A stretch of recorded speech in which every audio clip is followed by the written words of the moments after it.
Sir, andito na po ang bagong sekretary. Saglit na katahimikan. Maya-maya bumukas ang pinto at sumilip ang babae sa loob. Sir, papapasukin ko na po siya. Hindi niya narinig ang sagot ng nasa loob. Ngunit bago pa niya maitanong, bumaling na sa kanya ang babae at tumango. Pumasok ka na. Huminga siya ng malalim at dahan-dahang pumasok sa opisina.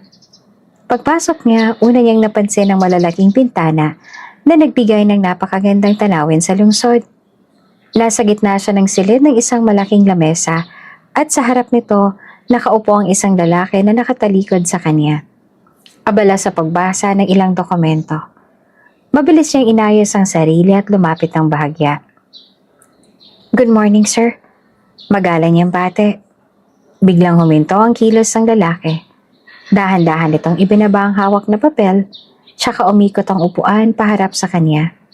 Napakaw si Ella sa kinatatayuan niya. Halos hindi siya makapagsalita nang makita kung sino ang kaharap niya ngayon. Si Blake, ang ama ng kanyang anak.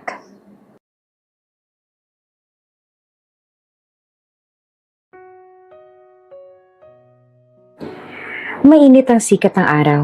Ngunit hindi iyon sapat upang palambutin ang nanilisik na titig ng matandang lalaking nakatayo sa harapan ni Ella, si Mr. Escobar.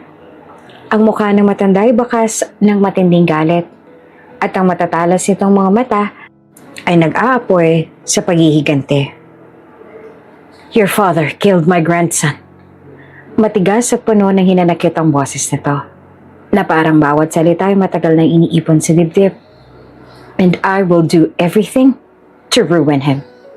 His entire family. Lalo na ikaw, ang nag-iisang anak niya. Mariin naman na napalunok si Ella, ngunit hindi siya umatras. Kahit ramdam niya ang panalamig ng kanyang kamay, hindi siya papayag na magpadala sa takot.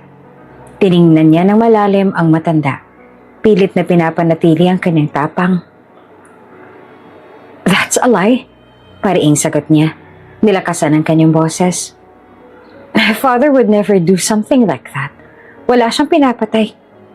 Hindi magagawa ang bagay na yun.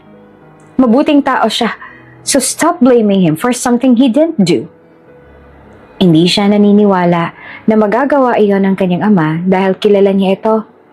Alam niya na isang mabuting tao ang kanyang ama. Ang kanyang ama ang mag-isang nagpalaki sa kanya. Lumaki siya sa piling nito. Alam niya lahat ng kabutihan ng ama, kaya naman hindi siya naniniwala na magagawa ng kanyang ama ang pumatay.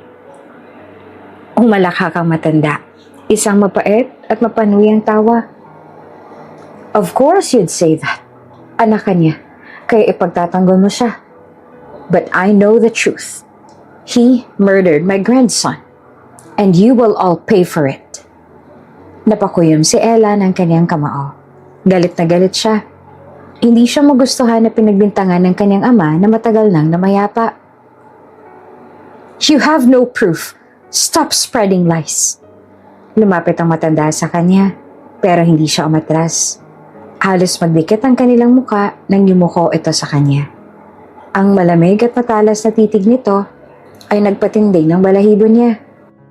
Kung wala akong pruweba, bulong nito, puno ng panunukso. Bakit ako mag-aaksaya ng oras sa'yo? Bakit ako magpapakahirap para pabagsakin kayo? You may not believe me now, but soon you will. At kapag dumating ang araw na yon, hindi mo na magbabawi ang lahat ng mawawala sa inyo. Napalunok si Ella, pero hindi siya sumagot. Hindi niya gustong patulan ang mga sinasabi ng matanda, pero hindi niya rin maiwasang makaramdam ng kaba. Dahil kung talagang walang ginawa ang kanyang ama, bakit ganito na lang ang galit nito sa kanya? Ano bang gusto mong mangyari? Matapang na tanong niya. Pilit na pinipigilan ang pangangatog ng kanyang boses. Ngumiti ang matanda, ngunit sa halip na pagaanin ng sitwasyon, lalo lang ito nagbigay ng kilabot kay Ella. I want your father to suffer. Pero hindi yan nangyari dahil maaga siyang nawala. Sabi nito sa malamig na tinig. I want him to feel the pain of losing someone he loves. And since mahal ka niya, you're the perfect way to destroy him. Kahit wala na siyang alam kung masasaktan pa rin siya. Pero hindi lang ikaw, Ella. Dahan-dahan itong lumapit pa. Mo'y nilalasap ang bawat salitang binitawan nito. Maging ang mga taong malapit sa'yo, idadamay ko rin. You will all suffer the way I did. Doon na napaatras si Ella. Nanlalamig ang buong katawan. Hindi lang siya ang gustong saktan ng matandang ito, pati ang mga mahal niya. Huwag mong idamay ang iba, madiing sabi niya. Pilit na tinatago ang kaba. If you have a problem with my father, deal with me. Leave my friends and family out of this. Too late for that. Bulong ng matanda bago lumakad palayo. Iniwan siyang tulala, galit at naguguluhan. Naiwan si Ella sa kinatatayuan. Mariing nakatikom ang mga kamao. Hindi siya papayag na saktan ng matandang ito ang pamilya niya. Hindi kailanman. At kung kailangang lumaban siya para protektahan ang mga mahal niya, gagawin niya. Habang nakaupo si Ella sa harap ng kanyang mesa, pilit niyang pinoproseso ang mga dokumentong kailangan niyang tapusin. Ngunit kahit anong pilit niyang i-focus ang sarili sa trabaho, hindi niya maiwasang makaramdam ng bigat sa kanyang dibdib, lalo na at paulit-ulit na bumabalik sa isip niya ang sinabi kanina ni Mr. Escobar. Wala na ang kanyang ama. Ilang taon na mula nang mamatay ang kanyang ama dahil sa isang malubhang sakit. Ngunit noong nabubuhay pa ang kanyang ama, wala naman itong sinabi na may kaaway pala ito. Bigla na lang sumulpot si Mr. Escobar na isa ring magaling at kilalang negosyante at ngayon ay sunod-sunod na problema ang idinudulot nito sa kanya. Kaya ngayon, siya na lang natitirang may kakayahang ipagtanggol ang kanilang kumpanya. Biglang bumukas ang pinto ng kanyang opisina. Nagangat siya ng tingin sa kanyang sekretary. Nahalatang nagmamadali at may bahid ng kaba sa mukha. Ma'am, Ella. Nag-aalangan itong lumapit sa kanya, hawak ang ilang papeles. Napabuntong hininga siya. Anong nangyayari? Mabilis na nilapag ng sekretary ang mga dokumento sa kanyang mesa. May malaking problema po tayo. Isa-isa nang nawawala ang ilang investors natin. At may isang major client ang biglang umatras sa kontrata natin. Hindi lang yon. May lumabas ding balita tungkol sa di umano'y anomalya sa kumpanya natin. Nagkalat na sa media. Napakuyom ng kamao si Ella. Hindi niya na kailangan na hulaan kung sino ang may pakana ng lahat ng ito. Ang matandang lalaki na nagbanta sa kanya, si Mr. Escobar. Ilang araw pa lang ang lumipas mula nang harapin niya ito. At heto ng epekto ng paghihiganti nito. Sunod-sunod na dagok sa kanilang negosyo. Pilit siyang pinapabagsak. Tumayo siya at hinila ang mga dokumento palapit sa kanya. Mabilis na binasa ang mga ito.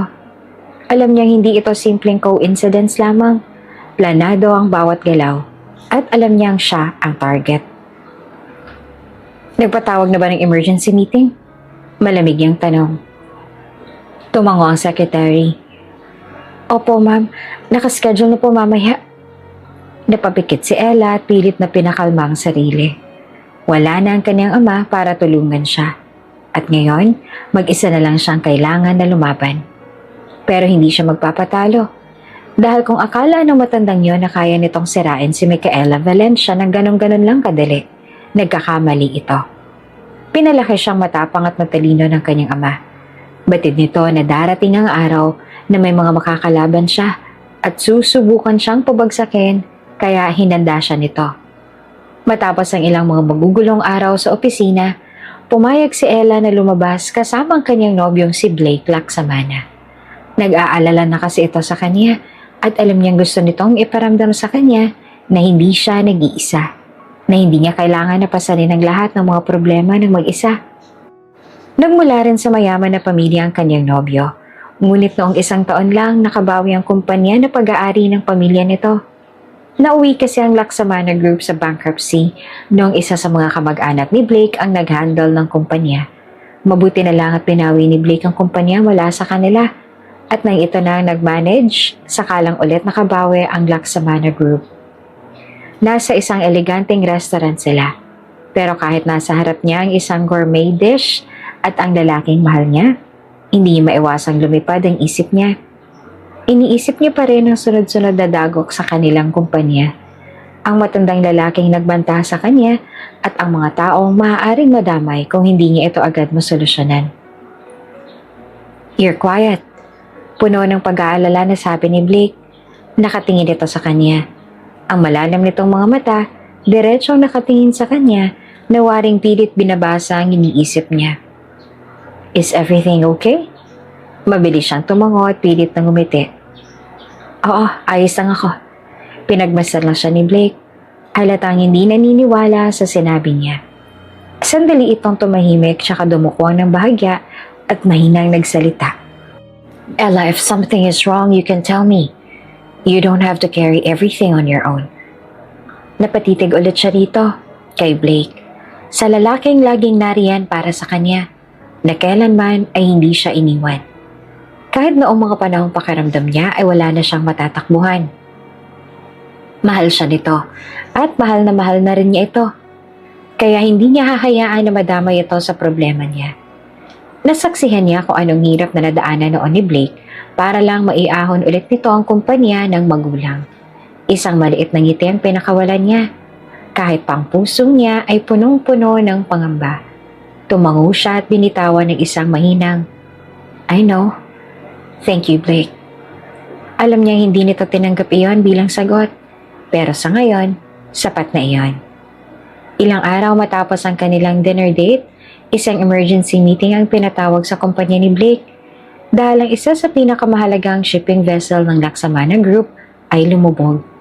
Isang trahedyang hindi lamang nagdulot ng malaking pagkalugi, kundi naglagay rin sa peligro ng kanilang operasyon. Nasa opisina si Ella. Nang makatanggap siya ng balita tungkol doon, agad niyang binuksan ang iPad niya. At doon niya nakita ang footage ng lumubog na barko. Naramdaman niya ang malamig na takot na gumapang sa kanyang katawan. Alam niya kung sino ang may kagagawa nito. Hindi iyon isang simpleng aksidente. Hindi maaaring isang simpleng aksidente lang ito. Muling nag-ring ang kanyang smartphone at agad niya iyong sinagot na makita ang pangalan ni Blake sa screen. "Ella." Seryoso at mabigat ang boses nito. "You're the news." "Yes." Sagot niya at pilit pinapanatiling kalmado ang boses. "Are you okay?" "I'm handling it." Sagot nito. Pero alam niyang hindi ganun kasimple ang lahat. "Don't worry about me. Maaayos ko agad ang problemang ito." Nanatili siyang tahimik. Nakatingin lang siya sa lalaking mahal na mahal niya na halatang stress din sa nangyari. Paano niya sasabihin? Paano niya aaminin na ang taong may galit sa kanya at sa kanyang pamilya ay mukhang handa ng sirain pati ang lahat ng mahal niya? Na baka ito rin ang dahilan sa nangyari sa shipping vessel ng Laksamana Group. Nang hindi niya agad masagot, narinig niya ang buntong hininga ni Blake. "Stop prating about me, baby." Napalunok siyang muli. Mahal niya si Blake, mahal na mahal, at hindi niya hahayaan na madamay ito. "Are you sure kailangan mo ba ng tulong ko? I can help you." Sagot niya sa wakas, kahit alam niya ang kasinungalingan iyon. May ilang segundong katahimikan bago ito muling nagsalita. "I can handle this, Ella. May inaayos ka rin sa kumpanya ninyo, kaya ayoko na pati ako'y alalahanin mo." Pagkababa ng tawag, napakuyom siya ng kamao. Hindi niya maaaring hayaan itong lumala. Kailangan niyang gumawa ng paraan bago pa masaktan si Blake. 2:00 ng hapon, kakabalik lang ni Ella sa kanyang opisina matapos ang isang serye ng meetings nang mapansin niya ang isang sobre sa kanyang mesa. Walang pangalan. Walang sender. Isang simpleng puting sobre na lang na halatang iniwan doon nang hindi niya namamalayan. May masamang kutob siyang bumalot sa kanya habang dahan-dahan niyang binuksan ang sobre. Pagkakuha niya ng laman nito, agad siyang napatigil. Isang sulat at isang litrato. Nanginginig ang kamay niya habang tinitingnan ang larawan. Si Blake, ang lalaking mahal niya, kinuha nito nang hindi nito namamalayan. Mukhang galing sa malayo, sa isang restaurant na madalas nilang puntahan. Bumaling siya sa sulat at nang mabasa ang mensahe, nanlamig ang kanyang buong katawan. "Hindi lang ikaw ang magdurusa, Ella Valencia. kundi pati na rin ang lalaking mahal na mahal mo at ang buong pamilya niya. Sinira ng ama mo ang buhay ko noon. Pati ang buhay ng pamilya ko ay sinira niya rin. Ngayon, sisiguraduhin kong mararamdaman mo rin ang sakit na yan. Kapag hindi mo ginawa ang nararapat, sisiguraduhin kong mawawala rin sa iyo ang lahat ng mahal mo. Para bang nauupos sa kandila na maupo-upo siya, nanginginig ang kamay habang hawak ang papel. Ito na ang sagot. Ito na ang babala. Kung dati iniisip niyang lalaban siya, ngayon alam niyang wala na siyang ibang pagpipilian. Si Blake, ang pamilya nito, nasa panganib silang lahat nang dahil sa kanya. At alam niya ang tanging paraan para protektahan sila. Kailangan niyang lumayo. Kailangan niyang iwan si Blake hanggat hindi pa huli ang lahat. Isang linggo na ang lumipas mula nang matanggap ni Ella ang lihim ng pagbabanta. At sa loob ng panahong iyon, unti-unti niya nang itinulak palayo si Blake sa kanya. Hindi siya sumagot sa mga tawag nito. Hindi siya lumalabas ng opisina para makipagkita. Pinili niyang itago ang sakit. Kahit nang totoo, siya ang mas nasasaktan sa ginagawa niya. Ngunit hindi siya agad handa sa pagsabog ng galit ni Blake nang bigla itong pumasok sa kanyang opisina ng walang paalam. Padabog na nilapag ni Blake ang isang larawan sa mesa niya. Tumama ito sa ibabaw ng mga papeles niya at kitang-kita niya ang tensyon sa mukha ng nobyo. Hindi lang galit, kundi sakit at pagkabigo. "Explain this to me, Ella!" Galit na sabi nito. Ang boses ay punong-puno ng hinanakit. "What's the meaning of this?" Nag-aalangan siyang kunin ang larawan, pero hindi niya rin matiis ang titig ni Blake na tila sinusuri ang bawat galaw niya. Pagtingin niya sa litrato, nanlumo siya. Siya. Isang larawan kasama niyang lalaking binayaran niya para magkunwari na naging kabit niya. Sa larawan na iyon, magkahawak kamay sila ng lalaki. At mas masahol pa, mukhang naghahalikan sila. Ngunit hindi talaga naglapat ang labi nila ng lalaki. Dahil lamang yun sa anggulo kaya mukhang naghahalikan sila. Ngunit kahit kailan, hindi niya nagawang lokohin si Blake. Mahal na mahal niya ang nobyo. Ito ang buhay niya, kaya nga ginagawa niya ito. Nagagawa niyang magsinungaling para lamang maprotektahan ito. Hindi siya agad nakapagsalita. "Are you cheating on me, Ella?" Napatingin siya sa mukha ni Blake, sa malamlam nitong mga mata, sa pagkaputol-putol nitong paghinga, sa pilit nitong pagtitimpi sa galit. Hindi siya sumagot. Hindi niya alam kung paanong ipapaliwanag ang lahat nang hindi nito malalaman ng totoo. At ang pananahimik niya ang nagpalala sa galit ni Blake. "God damn it, Ella! Answer me! Are you cheating on me?" Napapikit siya. Pinigil ang luha. Ayaw niya makita ni Blake kung gaano siyang nasasaktan. "What the hell happened? I thought we were okay. I thought we loved each other." Napalakas ang boses nito, pero mas nararamdaman niya ang sakit sa tono kaysa sa galit. "Did I do something wrong? Were you unhappy with me? Or were you just playing with me this whole time?" Napayuko siya. Mahigpit na kinuyom ang kanyang kamay. Hindi niya kayang marinig ito. Hindi niya kayang marinig kung gaano siyang sinaktan si Blake sa pagsisinungaling niya. Pero mas lalong hindi niya kayang isama ito sa gulo niya. Mabigat ang loob niyang huminga, tsaka tuluyang iniangat ang paningin. Ang sakit sa mata ni Blake ay mas malala pa sa kahit anong paninisin nito. At kailangan niyang tapusin ito. "Yes, I cheated on you." Nanlamig ang buong opisina sa pagitan nila. Kitang-kita niya kung paanong nanigas ang panga ni Blake. Kung paanong bumagsak ang balikat nito. Kung paanong dahan-dahang nawala ang emosyon sa mukha nito. Parang isang pader na tuluyang gumuho. So it was true.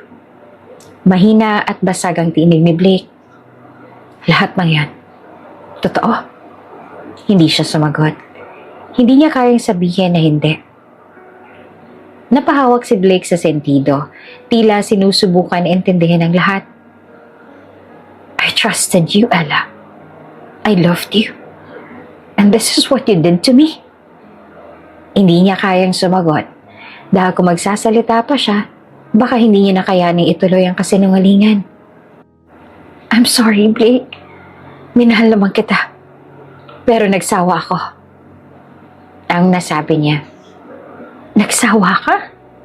Puno ng pait ang tinig nito. Bakit? Saan ako nagkulang? Saan ako nagkamali, Ella? Saan? I don't know. Bigla na lang ako nagsawa. Nawalan ako ng gana.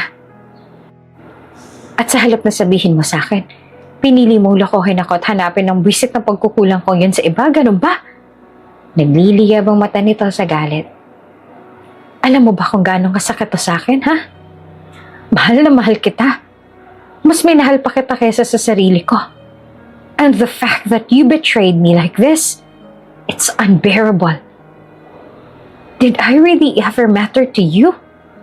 I trusted you with everything, and you threw it all away. I'm sorry. Ang tanging naisatinig niya. Blake let out a bitter laugh. Walang saya. Walang init. Puro sakit lang. I was ready to fight for you. I was ready to give you everything. But I guess I was the only one in love. Blake. No, don't. Napailing ito. Tsaka dahan-dahang umatras. I get it now. You don't have to explain anything. You made your choice. And I won't beg you to stay. Walang sabi-sabing tumalikod si Blake at naglakad palabas ang opisina niya. At nang marinig niyang bumagsak ang pinto, saka lang siya tuluyang bumigay. Tahimik na bumagsak ang luha niya. At doon niya lang naramdaman kung gaanong kasakit ang ginawa niya. Pinutol niya ang relasyon nila. Sinira niya ang puso ng taong mahal niya. At sa unang pagkakataon, sa buhay niya, napagtanto niya hindi lang ito tungkol sa pagsasakripisyo. Dahil ngayong wala na si Blake, pakiramdam niya, siya ang nawala ng lahat. Ngunit sa ngayon, ito lang ang alam niyang dapat na gawin. Tahimik ang buong opisina maliban sa marahang tunog ng keyboard na patuloy na tinatahak ng mga daliri ni Ella. Ilang araw na siya nag-overtime. Pilit na ibinabaon ng sarili sa trabaho para lang hindi isipin ang sakit na bumabalot sa kanya. Ngunit kahit anong gawin niya, hindi niya matanggal ang nakagawi ang ugali. Ang paulit-ulit na pagtingin sa kanyang cellphone. Blake used to call her every night. Dati kahit anong oras niya siya matapos sa trabaho, alam niyang may isang taong naghihintay sa kanya. Isang taong nag-aalala. Isang taong nagmamahal. Pero ngayon, wala na. Hindi natutunog ang cellphone niya para sa binata. Napubuntong hininga siya. Pilit na pinipigil ang bigat sa dibdib. Sinubukan niyang ipagpatuloy ang pagtatrabaho, pero napansin niyang bahagyang nanginginig ang kanyang mga daliri. Nasanay siyang may Blake sa buhay niya. Nasanay siyang may isang taong sumasalo sa kanya sa tuwing pakiramdam niya ay guguho na ang mundo niya. Pero ngayon, mag-isa na lang siya. Muli niyang sinulyapan ang cellphone, umaasang baka sakaling tumawag ito. Pero wala. Wala na talaga. Ma'am, napatingala siya nang marinig ang boses ng kanyang secretary. Nakasilip ito sa pinto ng opisina niya at halatang nag-aalangan. Ayos lang po ba kayo? Tanong nito at ang mga mata ay puno ng pag-aalala. Saglit siyang natigilan. Alam niya hindi siya mukhang maayos. Halata sa kanya ang pagod, ang puyat, at ang lungkot na hindi niya kayang itago. Pero tulad ng nakasanayan, tinago niya ang totoo sa likod ng isang pilit na ngiti. I'm fine, sagot niya. Ngunit kahit sa sarili niyang pandinig, halatang pangungulila sa kanyang boses. Alam niyang hindi siya paniniwalaan ng kanyang sekretary. Matagal na ito sa kanya kaya kabisado na siya nito. Alam niyang halata sa kanyang lungkot, pero wala itong magagawa. Kailangan niyang kayanin ito ng mag-isa, dahil siya na lang ang natitira. Hindi pa rin natatapos ang problema niya, dahil tulad ng inaasahan ang kanilang mga investors ay isa-isa nang nag-pull out ng investment. Panigurado na kagagawa na naman ito ni Mr. Escobar. Dalawa na ang umalis, kaya naman agad siya napatawag ng emergency meeting para maresolba ito. Hindi pa man nagsisimula ang meeting, ramdam na ni Ella ang bigat ng atmosfera. Nakatayo siya sa harapan ng mahahabang lamesa kung saan nakaupo ang kanyang mga investors. Lahat sila ay may seryoso at mabibigat na ekspresyon. We appreciate your effort, Ms. Valencia, but we've made our decision. Sabi ng isa sa mga senior investors, si Mr. Fernandez, habang inaayos ang suot na salamin. We're pulling out our investments. Nagpanting ang tenga ni Ella, pero pinananatili niyang kalmado ang kanyang boses. Mr. Fernandez, let's talk about this. I know there has been issues. But, issues? Putol lang isa pang investor. Si Mrs. Lim, tsaka tumawa ito ng mapait. This is beyond issues, Miss Valencia. Your company has been spiraling down ever since your father died. You're losing control, and we refuse to sync with you. I am not losing control, madiing sagot ni Ella. Pilit na itinatago ang kirot sa dibdib. Yes, we've encountered problems, but I am fixing them. You just have to trust me. Trust? Sarkastikong ulit naman ni Mr. Villanueva. Isa ito sa pinakamalaking investors. We trusted your father, and he led this company to success. But you? Look around, Miss Valencia. Your employees are uncertain. Your stocks are dropping. And now, even your partners are backing out. If you were in our position, would you still trust a leader who's clearly failing? Napalunok si Ella, pero hindi siya sumuko. I just need more time. I promise you I can fix this. If you walk away now, you'll regret it when we bounce back. And when will that be? Tanong ni Mrs. Lim. Nakataas ang isang kilay. Next month? Next year? How long do we have to suffer losses while waiting for you to prove yourself? Nagbukas ang bibig ni Ella, pero walang lumabas sa salita. Wala siyang maisagot. Dahil alam niyang kahit anong sabihin niya, hindi na nila siya pakikinggan. Isa-isa nagsitayuan ng mga investors. I'm sorry, Miss Valencia, but we're done here. Uling sabi ni Mr. Fernandez bago tumalikod. Nagmamadaling lumabas ang lahat. Iniwan siya nakatayo roon. Tulala. Hindi makapaniwala sa nangyari. Unti-unting bumagsak ang balikat ni Ella. Wala na silang tiwala sa kanya. At sa isang iglap, naramdaman niyang parang nag-iisa na lang siya sa mundo. Pagod at balisa, nakaupo si Ella sa kanyang opisina. Sinusubukan na hanapan ng solusyon ang lumalalang problema ng kanyang kumpanya. Patong-patong na ang mga utang at halos wala ng investors. At ngayon, halos hindi na rin makasabay ang operations nila sa araw-araw na gastusin. Hindi pa man siya nakakaisip ng plano, bumukas ang pinto ng opisina niya at pumasok ang kanyang secretary. Halatang nagmamadali. Ma'am Ella, may mga pulis po sa labas. Napakunot ang noon ni Ella. Ano? Ano raw ang kailangan nila? May dala-dala silang warrant of arrest, ma'am. Ikaw daw pong hinahanap. Nagtaka siya. Mabilis siyang tumayo. Hindi makapaniwala. Ano? Bakit ako? Hindi ko rin po alam, ma'am, pero may warrant of arrest po sila. May kaso raw po kayo? Naguguluhan siya. Anong kaso? Bago pa makasagot ang secretary niya, biglang pumasok ang 3 pulis, kasama ang isang lalaki. Miss Valencia? Tanong ng isang pulis habang may hawak na papel.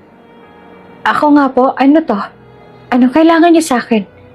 Sagot niya na pilit na pinapanatili ang kalmado niyang boses, kahit unti-unti na siyang kinakapitan ng kaba. Inabot sa kanya ng pulis ang isang warrant na agad naman niyang binasa. Merong kaso ng corporate fraud na isinampalaban sa iyo. May ebidensya na nagsasabing ginamit mo ang pera ng kumpanya para sa personal na interes. May ilang investors na nagsabing pineke mo ang financial reports upang pagtakpa ng naluluging estado ng kumpanya. Nanlaki ang mga mata ni Ella. That's ridiculous. Hindi ko kailanman gagawin yan. Lumapit ang lalaking kasama nila para ito ang magpaliwanag. Miss Valencia, ayon sa forensic audit, may malaking halaga ng perang na ilipat sa isang personal account na konektado sa iyo. Hindi ba't ginagamit mo ang perang yon para sa pansariling interes mo? Napailing si Ella. Hindi siya makapaniwala. That's not true. Someone must have set me up. I did not touch any company funds for personal use. Someone's behind this. Napatingin siya sa papel na hawak niya at isang pangalan lang ang unang pumasok sa isip niya. Si Mr. Escobar. Muling lumapit ang pulis at inalabas ang poses. Miss Valencia, kailangan niyo pa rin pong sumama sa amin para sa investigasyon. Maaari naman kayo magpiyansa, ngunit kailangan na dumaan ito sa legal na proseso. Napakuyom ang kamao ni Ella. Ipinahamak na naman siya ng matandang iyon. Nang makita niyang papalapit ng posa sa kanyang mga kamay, hindi niya maiwasang maramdaman ang matinding galit at kawalan ng pag-asa. Nawala ng lalaking mahal niya. Nalugi na ang negosyo na ipinagkatiwala sa kanya ng kanyang ama. At ngayon, makukulong pa siya. Nakaupo si Ella sa malamig na selda. Walang ibang kasama kundi ang tunog ng patak ng tubig mula sa isang gripo sa sulok. 1 linggo na siyang nakakulong matapos matanggap ang ikalawang kaso laban sa kanya. Embezzlement at money laundering. Nang unang kasong corporate fraud, may pagkakataon pa siyang makapagpiyansa. Ngunit ngayon, matapos ang sunod-sunod na pagsampa ng mga bagong ebidensya at kaso sa kanya, tinanggal na ng opsyon niyang makalaya habang nililitis ang kaso. Wala siyang ibang magawa kundi ang tiisin ng sakit at pagkalulong. Nawalan siya ng kumpanya, nawalan ng tiwala ang mga empleyado niya, at higit sa lahat, nawala si Blake. Isang araw dumating ang bantay at binuksan ang bakal na rehas. May bisita ka, malamig na sabi ng pulis. Akala niya ay abogado niya iyon o kahit sino mang kakampi niya. Ngunit nang makita niya kung sino ang pumasok, agad siyang nanlamig. Mr. Escobar, suot ang mamahaling itim na coat at may hawak na baston. Pumasok ito sa selda niya na tila ba bumibisita lang sa isang kaibigang nakakulong. May bahagyang ngisi sa labi ng matanda habang tinititigan siya. Ella Valencia. Anito ng panunuya ang boses. Hindi ko akalaing darating ang araw na magkikita tayong muli sa ganitong sitwasyon. Ang dating matagumpay at makapangyarihang si Ella, ngayon ay isa na lang bilanggo. Nakakatuwa, hindi ba? Napakuyom ng kamao si Ella, ngunit hindi siya sumagot. Dahan-dahang lumapit ang matanda. Unti-unting nilagyan ng pang-aasar ang bawat hakbang. At alam mo ba kung anong mas masarap dito? Pinatayo siya ng tingin nito. Wala ka ng laban. Mariing napatingin si Ella sa matanda, puno ng galit at hinanakit. Ikaw ang may gawa ng lahat ng to. Hindi ako tanga, Escobar. Alam kong ikaw ang nag-set up sa akin. Tumawa ng mahina si Escobar, ngunit puno ito ng panlilibak. Matagal na kitang binalaan, Ella. Hindi pa ito ang katapusan. Nagsisimula pa lang tayo, Iha. Lahat ng sakit na nararamdaman mo ngayon, kulang pa. Hindi pa sapat. Muling sumiklab ang galit ni Ella. Ginamit mong pangalan ko para palabasing ako ang may kasalanan? Ikaw ang tunay na kriminal. Ngunit imbes na maapektuhan, tila mas natuwa pang matanda. Natutuwa itong makita siyang ganito. Aba, masarap kang panoorin habang desperado. Pero huwag kang mag-alala, Ella. Hindi lang ikaw ang pagbabayaran ko ng kasalanan ng ama mo sa akin. Marami pang mga inosenteng madadamay. Napasinghap siya sa narinig. Anong ibig mong sabihin? Lumapit ang matanda at mas lalo nitong binaba ang boses. Hindi lang ikaw ang sisirain ko, pati ang mga taong balapit sa'yo. Nanlaki ang mga mata ni Ella. Blake, ngumiti si Escobar. Matalino ka nga. Nahulaan mo kaagad kung sinong iniisip ko. At alam mo ba kung anong susunod kong gawin? Sisiguraduhin kong ang minamahal mong si Blake Laksamana at ang buong pamilya niya ay matitikman ang parehong sakit na nararamdaman mo ngayon. Baka mas malala pa. Wawasakin ko siya, gaya ng pagwasa ko sa'yo. Wala kang karapatan. Huwag mo silang idadamay sa kasalanan ng ama ko. Ako ang gusto mong pagbayaran, di ba? Hindi sila. Wala silang kasalanan. Kaya labas na sila dito. Sigaw niya at nanginginig sa galit. Ngumisi lamang si Escobar. Pero saan ang saya roon? Hindi ito matatawag na paghihigante kung isa lang maghihirap. Hindi lang ikaw ang dapat na maghirap, Ella. Ang lahat ng pinoprotektahan mo, ang mga minamahal mo, sisiguraduhin kung hindi mo na sila matutulungan pa. Lumapit pa ito. Inilapit ang labi sa tenga niya at marahang bumulong. Panoorin mo kung paano ko sisirain si Blake, gaya ng ginawa ng ama mo sa apo ko. At bago pa niya masagot, tumalikod ito at lumabas ng selda. Iniwan siyang nanginginig sa takot at galit. Habang naririnig niyang sumarang mabibigat na bakal ng rehas, isang bagay lang ang alam ni Ella. Kailangan niyang protektahan si Blake, kahit kapalit nito ang sarili niyang buhay. Ngunit paano niya magagawa iyon ngayong wala na sila? Ngayong wala na siya. Wala na ang yaman at kumpanya niya. Wala na rin siyang kakampi. Ni wala nga makatulong sa kanya ngayon. Paano niya magagawang protektahan ng lalaking mahal niya? Sa loob ng malamig at madilim na selda, nakasanda lamang si Ella sa sulok. Pilit nilalabanan ng panghihina ng kanyang katawan. Ilang araw na siyang hindi makatulog na maayos dahil sa lahat ng nangyayari. At maging ang pagkain na ibinibigay sa kanya ay halos hindi niya na matikman. Dagdag pa rito, hindi rin maganda ang trato sa kanya ng mga kapwa niya bilanggo. Sa bawat araw na lumilipas, mas lalong bumibigat ang kanyang pakiramdam. Pakiramdam niya ay nawawalan siya ng lakas at tila ba sumasakit ang kanyang ulo at tiyan nang hindi niya maipaliwanag kung bakit. Hoy, mayaman! Akala mo kung sino kang prinsesa rito ah? Mula nung pumasok ka dito, ni isa sa amin ay wala ka malang kinausap. Isang matapang babae ang lumapit sa kanya. Sinamahan pa ng 2 pang preso. Dito sa kulungang to, pantay-pantay tayong lahat. Walang mayaman, wala ring mahirap. Wala kang espesyal na pribilehiyo, kaya dapat makisama ka. Napalunok si Ella dahil nakatayo ng mga ito sa harapan niya ngayon. Pilit na hindi nagpakita ng takot, ngunit hindi niya rin kayang ipagtanggol ang sarili. Sinubukan niyang tumayo para sana'y humingi ng pasensya, ngunit bigla na lang siyang tinulak ng babae at sa sobrang panghihina niya, hindi niya naibalanse ang sarili niya. Dahilan upang tumama ang kanyang katawan sa malamig na sahig ng selda. Ang hina-hina mo naman, natatawa na sabi ng isa. Ganito ba talaga ang mga mayayaman ngayon? Mahihina? Pero akala ba namin mayaman ka? Bakit nandito ka lang? Bakit wala ka sa mga VIP room? O baka naman nagkukunwari ka lang na mayaman. Sa totoo niyan, wala ka naman talagang pera. Na baka katulad namin, isang kahig, isang tuka ka lang din. Naramdaman ni Ella ang pagkahilo. Parang umiikot ang paligid niya. Pinilit niyang bumangon ngunit walang ilang segundo ay biglang nanlabo ang kanyang paningin. Ella! May narinig siyang sigaw bago siya tuluyang nawala ng malay. Pagmulat ng kanyang mga mata, patingkis sa mayang unang bumungad sa kanya. Mabango at preskong hangin ang sumaluwong sa ilong niya. Isang bagay na matagal niya nang hindi nararamdaman.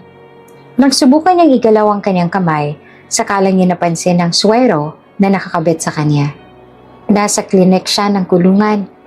Maya-maya bumukas ang pinto at pumasok ang isang doktor. May hawak na clipboard. Gising ka na pala, Miss Valencia. Bati nito ng mahibagyang ngiti sa labi. Nag-alala sa'yo ang mga bantay nang mawalan ka ng malay. Kamusta ng pakiramdam mo? Napakurap si Ella bago marahang umupo sa kama.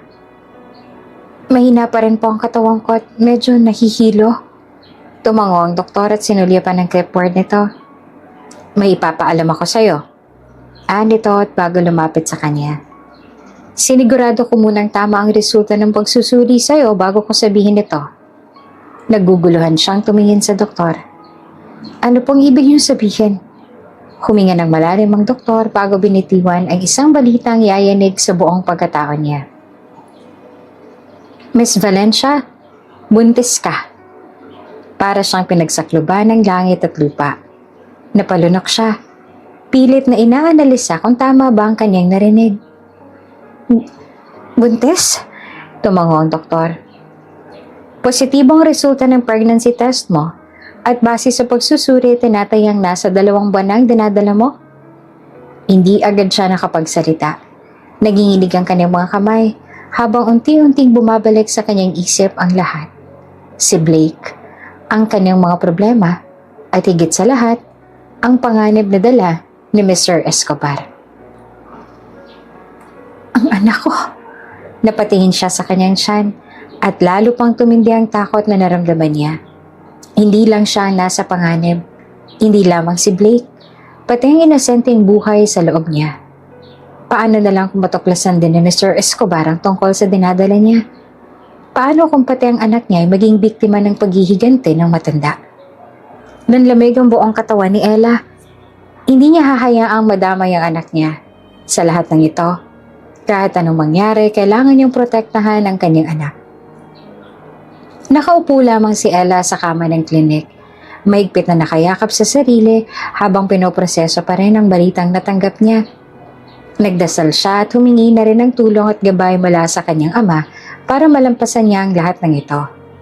Sana lang ay maawa sa kanya ang langit o kaya kahit sa anak niya na lamang at hindi na sa kanya. Naputol ang kanyang malalim na pag-iisip nang bumukas ang pinto. Pumasok ang kanyang sekretarya, si Mara.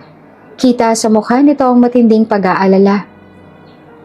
Lalo na nang makita ang matinding pagod sa mukha niya. Ma'am Ella, mahina nitong tawag bago lumapit. Kinausap ko ang abogado natin. Ginagawa na nilang lahat para mapababa ang kaso mo. Pero mahirap dahil sa dami ng ebidensya na binabato laban sa'yo. Hindi pa rin sila makahanap ng butas para makalaya ka dito. Maliban sa liham na hindi natin alam kung sino ang nagpadala sa'yo, wala nang iba. Malakas din ang kampo ni Mr. Escobar, kaya hindi natin madiin na siya ang taong nagpadala sa'yo ng liham, lalo na't wala naman tayong sapat na patunay na magigiit sa kanya. Hindi na nagulat si Ella sa narinig. Alam niyang hindi magiging madali ito, lalo na't si Mr. Escobar ang may pakana ng lahat. Pero ma'am, lumapit pa si Mara. Nilapag ang hawak nitong sobre sa mesa bago umupo sa tabi ng kama niya. Alam ko rin ang totoo. Alam kong buntis ka. Mabilis na napatingin naman si Ella sa kanya, halatang nagulat. Paano mo nalaman? Sinabihan ako ng doktor. Sagot nito. At kung totoo yung iniisip ko, kay Sir Blake yan, hindi ba? Napayuko si Ella. Mahigpit na hinawakan ng kumot. Hindi niya kailangang sumagot. Alam ni Mara ang sagot. Ma'am, patuloy ni Mara at mas malamig ang boses. Bakit hindi mo na lang sabihin kay Sir Blake? Alam kong galit siya sa'yo ngayon. Pero kung may isang tao mang makakatulong sa'yo sa sitwasyong to, siya lang yon. Muling nanahimik si Ella. Alam naman niyang tama si Mara. Si Blake lamang ang tanging makakatulong sa kanya. Ngunit, madadamay lang ito lalo. Kung siya lang ang magdusa, ayos lang. Pero kung pati si Blake, pati ang magiging anak nila, hindi niya hahayaan. Umiling siya. Hindi, Mara. Napakunot na ang sekretarya niya. Pero ma'am, hindi pwedeng madamay si Blake sa gulong ito. Madiin niyang sagot. Kaya ko to. Ako may kasalanan kung bakit ako nandito. Kaya hindi ko siya isasama sa problema ko. Pero paano pong anak ninyo? Napapikit si Ella. Mas lalo pang bumigat ang dibdib niya. Hindi ko alam. Mahina niyang sagot. Pero kahit anong mangyari, isisilang ko siya at ipaglalaban ko siya. Nakatingin lang si Mara sa kanya. Halatang hindi sang-ayon sa desisyon niya.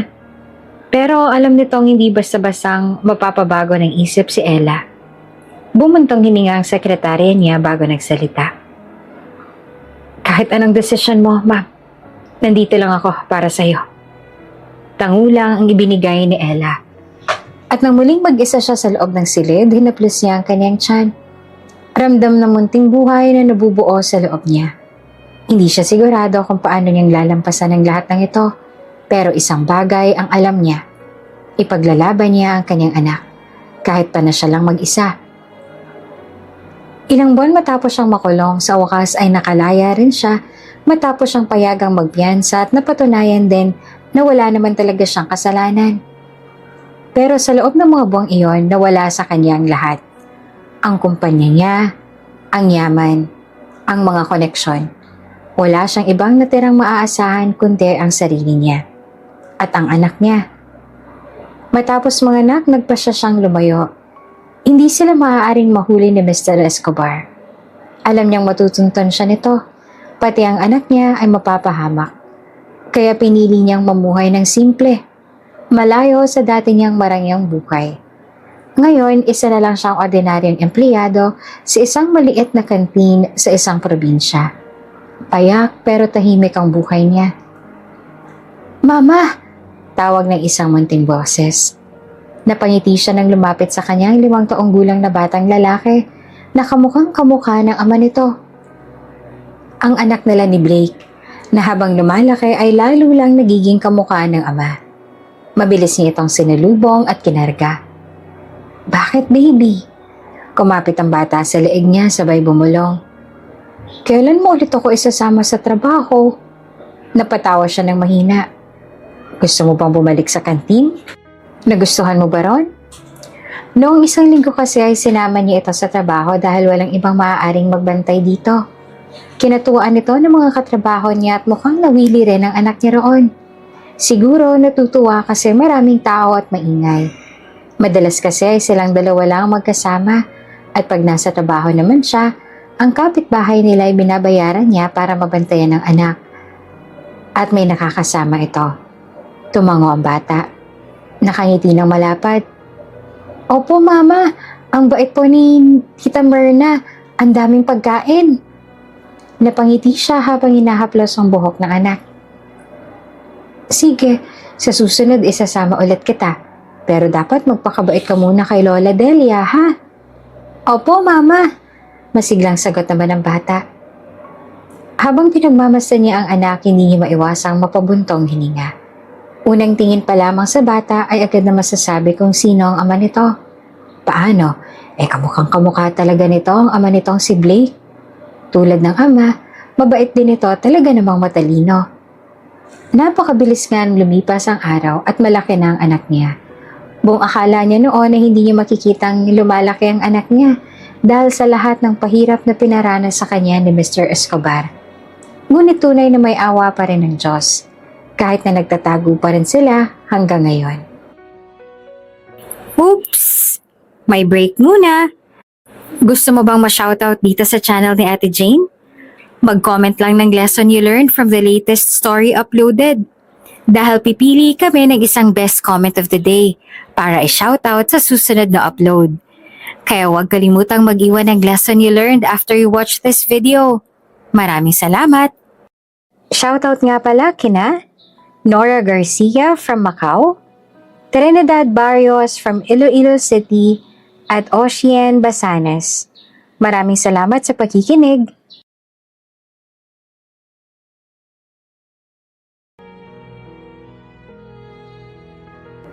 6 na taon na ang lumipas at 6 na taon na rin siyang nagtitiis.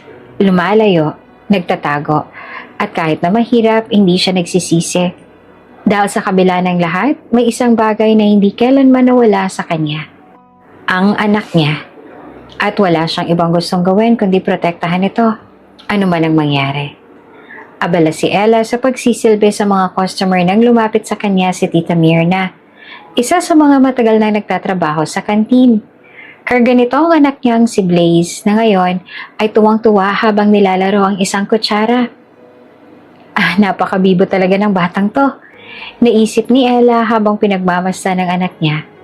Kahit mahirap ang buhay nila ngayon, masaya siyang ganito kasaya at kasigla ang anak niya. Hay! Malalim na buntong hininga ni Tita Myrna habang hinahaplos ang buhok ni Blaze. Sayang at wala rito ang apo ko, iha. Kung nandito lang siya, di sana'y may kalaro itong si Blaze. Mas masaya sana silang dalawa. Kaso kasama niya ngayon ang magulang niya. Paano dumating ang ama ng apo ko mula sa ibang bansa kaya sinusulit nila na magkakasama sila? Napangiti na lamang si Ella. Sa tuwing nakakarinig siya ng ganon, hindi maiwasan na malungkot siya para sa kanyang anak. Paano ay alam niyang gustong gusto rin ng kanyang anak na makasama ang ama nito. Ang kaso, hindi niya ipinakikilala dito ang ama nito. Hindi din siya sigurado kung darating ba ang araw at ipapakilala niya kay Blaze ang ama nito. Matapos ang isang mahabang araw sa trabaho, sabay nang naglakad pa uwi sina Ella at Blaze. Hawak niya ang maliit na kamay ng anak, habang masaya itong ikinakanta ng nursery rhyme na natutunan niya naman sa kantin. Habang naglalakad, napansin ni Ella ang isang pamilyang naglalakad sa kabilang kalsada. Isang mag-asawa kasama ang kanilang anak. Masaya nagtatawanan habang sabay-sabay silang naglalakad. Ang ama ay buhat-buhat ang anak sa balikat habang ang ina naman ay nakahawak sa maliit na kamay ng bata. Napatigil si Blaze. Napatitig ito sa pamilyang iyon na tila may iniisip na malalim. Sa murang edad nito, hindi pa nito lubos na maunawaan ang kahulugan ng isang buong pamilya. Pero, sapat na ang inosenteng kaisipan upang mapansin ang kakulangang hindi nila nakakasama ang ama nito. Maya-maya pa ay bumaling ito kay Ella at walang babalang nagtanong sa ina ng, "Ma, kailan ko po makakasama si Papa?" Parang biglang tumigil ang mundo ni Ella. Hindi niya inasahan ang tanong na iyon.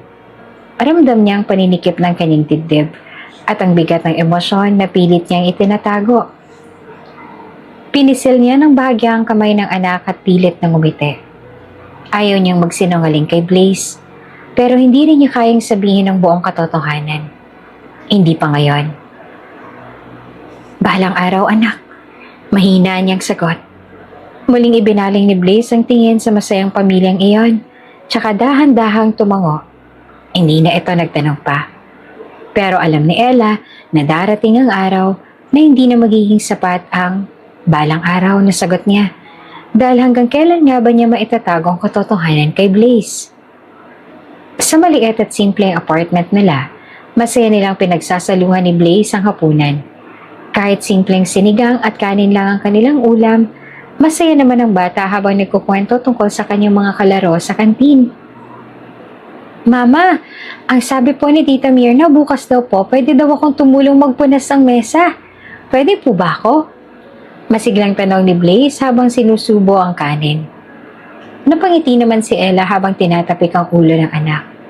"Siyempre naman, pero maging mabait ka pa rin sa kanila kapag sinama ulit kita roon, ha?" "Opo, promise." Masiglang sagot naman ng bata. Bigla namang may kumatok sa pinto. Agad na tumayo si Ella at nilingon ang anak at sinabing, "Ituloy mo lang ang pagkain mo, anak, bubuksan ko lang ang pinto." Pagbukas niya ng pinto, bumungad sa kanya ang kanilang landlord, si Mang Nestor. May hawak itong ilang papel at may seryosong ekspresyon sa mukha. Hindi niya ito madalas makita sa apartment kaya kinutuban na siya na may mahalaga itong sasabihin. "Ella, magandang gabi." Bungad nito. "Magandang gabi rin po, Mang Nestor. Ano pong maipaglilingkod ko?" Malalim na nagbuntong hininga ang matanda bago ito nagsalita. "Dediretsohin na kita, iha. Kailangan mo na maghanap ng ibang matitirahan. Ibebenta ko na itong apartment." Parang biglang nanigas ang katawan ni Ella sa narinig niya. Ano po? Pero Mang Nestor, wala po kayong nasabi tungkol dito noon. Hindi po ba pwedeng bigyan niyo pa ako ng kaunting panahon?" Umiling ang matanda. "Pasensya ka na, iha. Matagal ko nang pinag-isipan ito. May bumili na ng buong building at kailangan na itong evacuate sa loob ng isang buwan. Wala na ako magagawa. Minamadali na rin ako ng gustong bumili kasi ipaparenovate daw nila ito." Napakapit si Ella sa pintuan. Ramdam niya ang panlalamig ng kanyang mga kamay. "Pero Mang Nestor, wala po kaming ibang matutuluyan ng anak ko ngayon. Wala kaming pamilya na maaari naming mahinga ng tulong o kaya naman pansamantala na matutuluyan. Hindi ko rin po kayang maghanap agad ng ibang bahay lalo pat wala pa pong sahod. Tsaka hindi ba't nagbabayad naman ako sa'yo ng tama at sa tamang araw ko rin binibigay sa'yo?" Malungkot na tumingin si Mang Nestor sa kanya. "Alam kong mahirap ang sitwasyon mo, iha. Pero sana maintindihan mo rin ako. May pamilya rin akong kailangang alagaan. Kung may magagawa pa ako para matulungan ka, gagawin ko, pero sa ngayon, wala na ako magagawa. Bagsak ang balikat ni Ella habang nakatitig sa matanda. Gusto niyang magmakaawa, pero alam niyang wala nang saysay iyon. Sige po, mahina niyang sagot. Tahimik na tumango naman si Mang Nestor bago ito tumalikod at lumayo. Dahan-dahang isinara ni Ella ang pinto at napasandal doon. Pilit na pinipigil ang luha niya. Ano na naman to, Ella? Kailan matatapos ang pagsubok na to? Mama? Nag-angat siya ng tingin at nakita niya si Blaze. Hawak ang kutsara na nakatitig sa kanya. Bakit po kayo malungkot? Napangiti siya kahit ramdam niya ang bigat sa dibdib. Lumapit siya at hinaplos ang buhok ng anak. Wala anak, kumain ka na. Matutulog na tayo pagkatapos. Pero sa likod ng kanyang isip, isa lang ang bumabagabag sa kanya. Saan sila pupunta ngayon? Kinabukasan, kahit mabigat ang pakiramdam dahil sa balitang kailangan nilang lisanin ang apartment, pumasok pa rin si Ella sa trabaho. Kailangan niyang kumayod para sa anak niya. Pero pagdating niya sa kantin, napansin niyang nag-uusap-usap ang mga katrabaho niya. May mga nakakunot ang noo, halatang may bumabagabag sa kanila. Paglapit niya sa counter, agad siyang nilapitan ni Myrna. Isa sa mga matagal na nagtatrabaho sa kantin. Ella, naku na lang, buti na lang dumating ka na. Napaismid siya. Hindi alam kung may magandang balita o panibagong problema na naman. Bakit po? Ano po nangyayari? Nagpalitan ng tingin ng mga kasamahan nila bago may sumagot. Magsasara na ang kantin, Ella. Lilipat na raw sa ibang bansa si Sir Tony at wala nang magpapatakbo nito. Sa katapusan ng huling araw natin dito. Para siyang binuhusan ng malamig na tubig. Ano? Napayuko si Ella at napahawak sa kanyang sentido. Kagabi lang mula nang malaman niyang kailangan niyang lisanin ng apartment. Ngayon naman mawawalan siya ng trabaho. Iha, mahinang tinapik ni Tita Myrna ang likod niya. Anong plano mo ngayon? Napatingin si Ella sa mga kasamahan niya na halatang nag-aalala rin sa kanya. Saglit siyang pumikit bago huminga ng malalim. Luluwas na lang kami ni Blaze sa Maynila. Doon ako maghahanap ng trabaho. Para na rin sa kinabukasan ng anak ko. Nagulat si Myrna. Sigurado ka ba, Iha? Malaki ang Maynila at mahirap ang buhay doon. Tumango si Ella. Wala na po akong ibang pagpipilian, Chang. Kailangan kong gawin to para sa amin ng anak ko. Hindi na ako pwedeng manatili dito kung wala rin namang matitirahan na trabaho. Tahimik ang lahat habang nakikinig sa kanya. Sa loob-loob niya, natatakot siya at hindi niya alam kung anong naghihintay sa kanila sa Maynila. Pero sa puntong yon, wala na siyang ibang pagpipilian kundi ang lumaban. Nang makarating sila sa Maynila, agad na naghanap ng trabaho si Ella.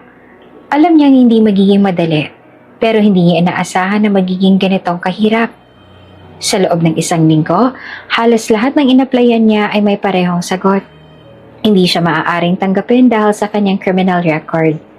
Ngayon, narito siya sa isang opisina, kaharap ang manager na nagbabasa ng kanyang resume. Tumikim ito bago nagsalita. Miss Valencia, I appreciate your effort in applying, but we run a background check and saw your record. I'm afraid we can't proceed with your application. But sir, I was proven innocent. I was granted bail and cleared of all charges. Umiling ang manager. I understand, but the company has a strict policy. We cannot risk hiring someone with a past criminal case, even if it was dismissed. Nagbuntong hininga siya at saka pilit na ngumiti. I see. Thank you for your time, sir. Mabilis niyang kinuha ang bag at lumabas ng opisina. Ilang beses na itong nangyari. Ilang beses na siyang tinanggihan. Pinilit niyang lakasan ang loob niya habang naglalakad pa uwi. Pero nang makarating siya sa inuupahan nilang maliit na apartment, pakiramdam niya ay bibigay na siya. Pagpasok niya, sinalubong siya ng anak niyang si Blaze. Abala sa pagkain ng kanin at hotdog sa maliit na lang mesa. Kasama nito ang babysitter na binabayaran niya para bantayan ang anak niya. Agad naman siyang napansin ng bata. Mama! Masiglang bati nito pero agad din siyang tiningnan ng mabuti. Ayos ka lang po ba, Mama? Bakit malungkot ka? Napakurap siya. Pilit na tinatago ang lungkot sa kanyang mata. Nilapitan niya ito at hinaplos ang buhok ng anak. Ayos lang ako anak, huwag kang mag-alala sa akin. Hindi naman kumbinsido si Blaze, pero tumango na lang ito at pinagpatuloy ang pagkain. Samantalang siya, tahimik lang na pinanonood ito. Pinilit niyang ngumiti kahit parang gusto niya nang sumuko. Isang araw, habang abala si Ella sa paghuhugas ng pinggan sa kanilang maliit na apartment, biglang tumunog ang kanyang cellphone. Napakunot ang noo niya at mabilis itong kinuha mula sa lamesa. Isang hindi pamilyar na numero. Saglit siyang nag-alinlangan bago sinagot ito. Hello? Good afternoon, Miss Valencia. Sabi ng isang formal na boses mula sa kabilang linya. This is from Houston Group of Companies. We'd like to inform you that hindi ka na natanggap sa pinag-applyan mong posisyon bilang janitress, but you've been selected for the secretary position. Nanlaki ang mata niya. Pardon? Yes, ma'am. Congratulations. You got the job. You may report to the office on Monday for orientation. Hindi siya agad nakapagsalita. Parang tumigil ang mundo niya sa sobrang gulat. Ilang linggo siyang nabigo. Ilang beses siyang tinanggihan. Pero ngayon, natanggap siya at posisyon pa na hindi niya pinag-applyan. Napakurap siya at mabilis na napasagot. Thank you so much po. I'll be there on Monday. Pagkababa ng tawag, hindi niya napigilang tumili sa sobrang saya. Natanggap ako. Nakita siya ni Blaze at agad itong lumapit. Mama, ano pong nangyari? Hinila niya ang anak at isang mahigpit na yakap ang ibginawad niya rito. Anak, may trabaho na si Mama. Hindi na tayo magugutom. Hindi na tayo mahihirapan. Tuwang-tuwa rin si Blaze. Talaga po? Yay! Hinalikan niya ito sa noo at mahigpit pang niyakap. Sa wakas, may bagong simula na sila. Maagang nagising si Ella sa araw ng Lunes. Puno ng kaba at pananabik. Habang inaayos ang kanyang blouse sa harap ng salamin, napatingin siya sa anak niyang si Blaze na abala naman sa paglalaro ng laruan sa gilid ng kama. Anak, aalis na si Mama ha? Magpapakabait ka kay Ate Lani ha? Sabi niya habang hinahaplos ang buhok nito. Tumango naman si Blaze at ngumiti. Opo Mama, pero uuwi ka kaagad diba? Siyempre naman, magsabi ka lang kay Ate Lani kapag may kailangan ka ha? Lumapit siya sa babysitter na si Lani at nagbilin. Ate, pakialagaan po si Blaze. Kung may emergency, tawagan niyo agad ako. Ngumiti si Lani at tumango. Huwag ka mag-alala, Ma'am Ella. Magiging maayos kami dito. Good luck sa unang araw mo. Bumalik siya kay Blaze at hinalikan nito sa noo. I love you, baby. I love you too, Mama. Sagot nito, sabay halik sa pisngi niya. Humugot siya ng malalim na hininga at lumabas na ng apartment. Pagdating niya sa kumpanya, hindi niya maiwasang mamangha. Napakataas ng gusali, modernong disenyo, at napaka-elegante ng buong paligid. Hindi siya makapaniwala na sa isang prestiyosong kumpanya siya magsisimula ang muli. Pumasok siya sa lobby at lumapit sa receptionist. Bago pa man siya makapagsalita, isang babaeng nakasuot ng corporate attire ang lumapit sa kanya. Ikaw ba ang bagong secretary? Tanong nito na may bahagyang pagsusuri sa titig. Bahagyang inayos naman ni Ella ang kanyang postura bago sumagot. Opo, ako po si Ella Valencia. Tumango ang babae at ngumiti ng bahagya. Good, sumunod ka sa akin. Dadaling kita sa opisina ng boss mo. Tahimik na nakasunod si Ella sa babae. Sa bawat hakbang niya, ramdam niya ang kaba sa kanyang dibdib. Hindi dahil sa bagong trabaho, kundi sa hindi maipaliwanag na pakiramdam na bumabalot sa kanya. Nang makarating sila sa isang malaking pinto na may pangalan ng CEO na nakasukit sa harapan, tumigil ang babae at kumatok ng 3 beses. Sir, andito na po ang bagong sekretary. Saglit na katahimikan. Maya-maya bumukas ang pinto at sumilip ang babae sa loob. Sir, papapasukin ko na po siya. Hindi niya narinig ang sagot ng nasa loob. Ngunit bago pa niya maitanong ay bumaling na sa kanyang babae at tumango. Pumasok ka na. Huminga siya ng malalim at dahan-dahang pumasok sa opisina. Pagpasok niya, una niyang napansin ang malalaking pintana na nagbibigay ng napakagandang tanawin ng lungsod. Nasa gitna ng silid ang isang malaking lamesa at sa harap nito, nakaupo ang isang lalaki. Nakatalikod sa kanya, abala sa pagbabasa ng ilang dokumento. Mabilis niyang inayos ang sarili at lumapit ng bahagya. "Good morning, sir." Magalang niyang pate. Biglang huminto ang kilos ng lalaki at dahan-dahan itong ibinaba ang hawak na papel. Tsaka umikot ang upuan paharap sa kanya. Napako si Ella sa kinatatayuan. Halos hindi siya makapagsalita na makita kung sino ang kaharap niya ngayon. Si Blake, ang ama ng kanyang anak. Sa isang iglap, bumalik ang lahat ng alaala. Ang sakit ng paghiwalay nila. Ang kasinungalingan na sinabi niya para lang lumayo ito. At ang pangako niyang hindi na sila muling magkikita. Pero narito siya ngayon. Nakatayo sa harapan ng lalaking matagal niya nang iniiwasan. Napako si Ella sa kinatatayuan niya. Hindi siya makapaniwala sa taong kaharap niya ngayon. Si Blake. Nanlalamig ang kanyang katawan habang pinagmamasdan ng pamilyar na anyo nito. Nakasuot ito ng mamahaling suit. Baka sa postura ang otoridad at pagiging isang respetadong CEO. Pero higit sa lahat, kitang-kita niya ang lamig at panunuya sa mga mata nito. Biglang umisi si Blake. "It's been a long time, Ella." Ganito at hindi inalis ang titig sa kanya. Pinanlambutan siya ng tuhod, pero pinilit niyang magpakatatag. Hindi siya maaaring magpakita ng kahinaan. Tahimik na tiningnan ni Blake ang hawak nitong papel. Ang kanyang resume. Single mother. Bulong nito at may halong panunuya sa boses. "I see. So you got pregnant?" Napalunok si Ella. Pilit na pinapanatili ang composure niya. "You were also imprisoned." Patuloy pa ni Blake. Hindi man lang tinagong panunuya sa boses. "Interesting. I never thought you'd end up this way." Muli itong umiti. Ngunit hindi iyon ang ngiting nakasanayan niya noon. Walang lambing, walang init. "I wonder what happened to you, Ella." Ani Blake habang iniikot ang hawak na ballpen sa pagitan ng mga daliri. "Ginamit mo ba ang perang ninakaw mo para sa lalaki mo at noong wala na siyang mahuthot sa'yo, ay iniwan ka niya at ang anak niyo? Is that your karma?" Napasinghap siya. "Or maybe ikaw ang nag-iwan sa kanya." Dagdag pa nito. "Just like how you left me." Parang sinampal si Ella sa huling sinabi nito. Alam niya nasasaktan si Blake, na puno ito ng sama ng loob, pero hindi niya inaasahan na ganito ang magiging tingin nito sa kanya. Hinawakan niya ang kanyang bag at pilit na pinipigilan ang pangangatog ng kanyang kamay. Dati ang mga titig ni Blake sa kanya ay puno ng pagmamahal. Ngayon, ang tanging nakikita niya lang dito ay galit at panghuhusga. Alam ni Ella na galit pa rin si Blake sa kanya.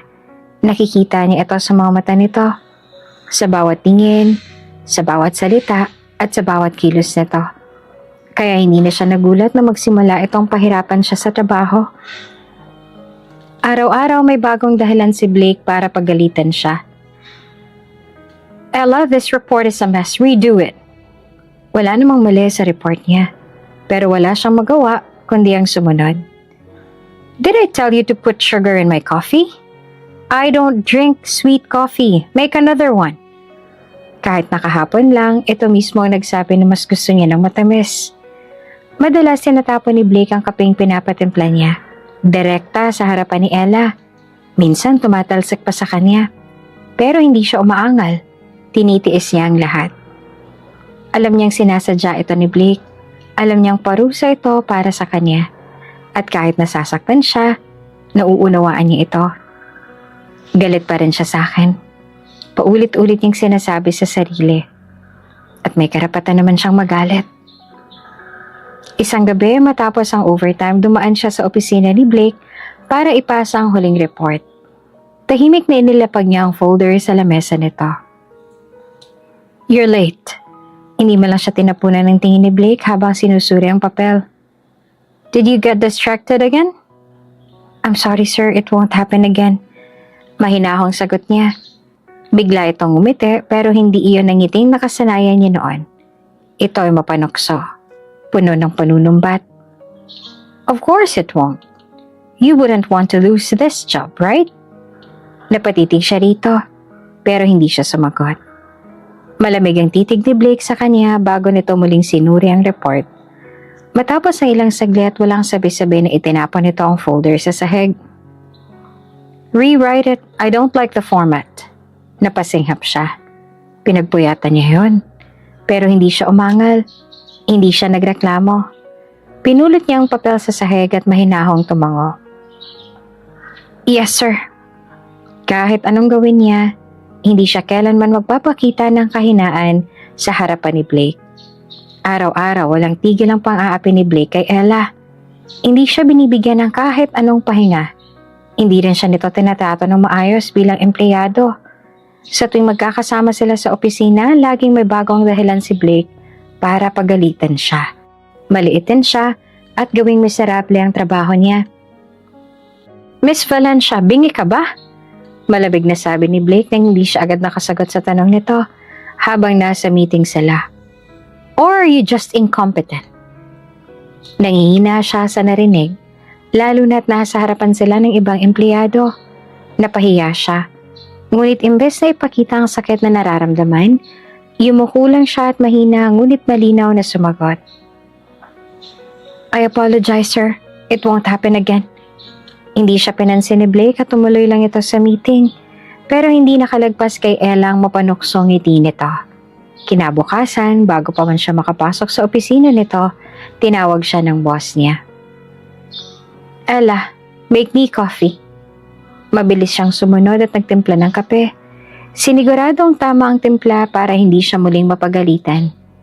Ngunit paglapag niya ng tasa sa lamesa ni Blake, dumiretso itong kinuha ng lalaki at itinapon sa basurahan. Nagulat siya at napatingin kay Blake, pero ang lalaki ay nakapangalumbaba lamang. Pinagmamasdan siya, parang inaabangan na magiging reaksyon niya. I said black coffee. Are you stupid? Or do you just enjoy wasting my time? Malamig na sabi nito. Nag-init ang sulok ng mga mata niya sa sakit at pagod. Alam niyang tama ang ginawa niya, pero hindi na siya sumagot. Tahimik siyang lumabas ang opisina para magtimpla ulit. Pagbalik niya, tinanggap na ni Blake ang kape, pero hindi pa rin ito pinalampas ang pagkakataon para maliitin siya. I'm surprised you got it right this time. Sa sumunod na linggo, lalo pang lumala ang pagtrato nito sa kanya. Miss Valencia, redo this report. It's a mess. Ilang ulit ko na itong pinapagawa sa'yo. Bakit hindi mo pa rin magawa-gawa ng tama? These files are disorganized. Fix them. Did I ask for your opinion? I don't care what you think. Just do your job. Madalas siyang pagalitan ni Blake sa harap ng iba. Madalas siyang ipinapahiya. Pero hindi siya lumalaban. Tinitiis niya ang lahat. Tuwing gabi, uuwi siyang pagod at bugbog sa trabaho. Papasok siya sa bahay, dudungaw sa higaan ng anak niya, at saka lang siya makakaramdam ng lakas. Nasa loob ng conference room si Ella, nakaupo sa dulo ng mahabang mesa habang nakikinig sa meeting na pinamumunuan ni Blake. Maraming executives at empleyado ang naroon. Lahat ay nakatuon ng pansin kay Blake habang ipinapaliwanag nito ang bagong proyekto ng kumpanya.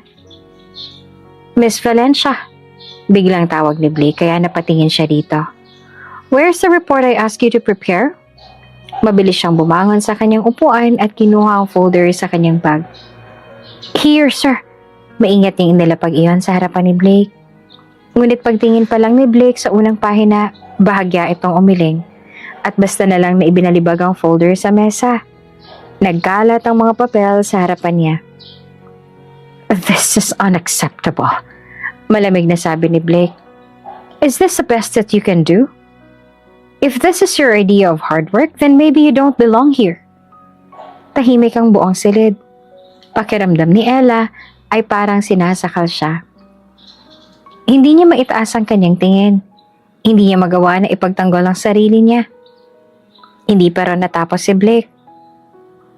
I don't know how someone like you even got hired in this company. Napasinghap ang ibang empleyado at narinig niya ang ilang mga mahihinang bulungan. Pinapahiya siya. Alam niyang may galit si Blake sa kanya, pero hindi niya akalaing ganito itong kasidhe. Hindi niya nakinaya pa. Tumayo siya at bahagyang yumuko. Mahina ngunit malinaw na nagsabi, "Excuse me, sir." Mabilis siyang lumabas ng conference room. Pagkasara ng pinto, napahinga siya ng malalim at agad na pinunasan ng luha niyang pumatak. Nakatayo siya sa hallway. Pilit na pinapakalma ang sarili nang maramdaman niyang may lumapit sa kanya. "Miss Valencia?" Napalingon siya at nakita si Claire, isa sa mga empleyado sa finance department. Nakakunot ang noon nito, halatang nag-aalala. "Are you okay?" tanong nito.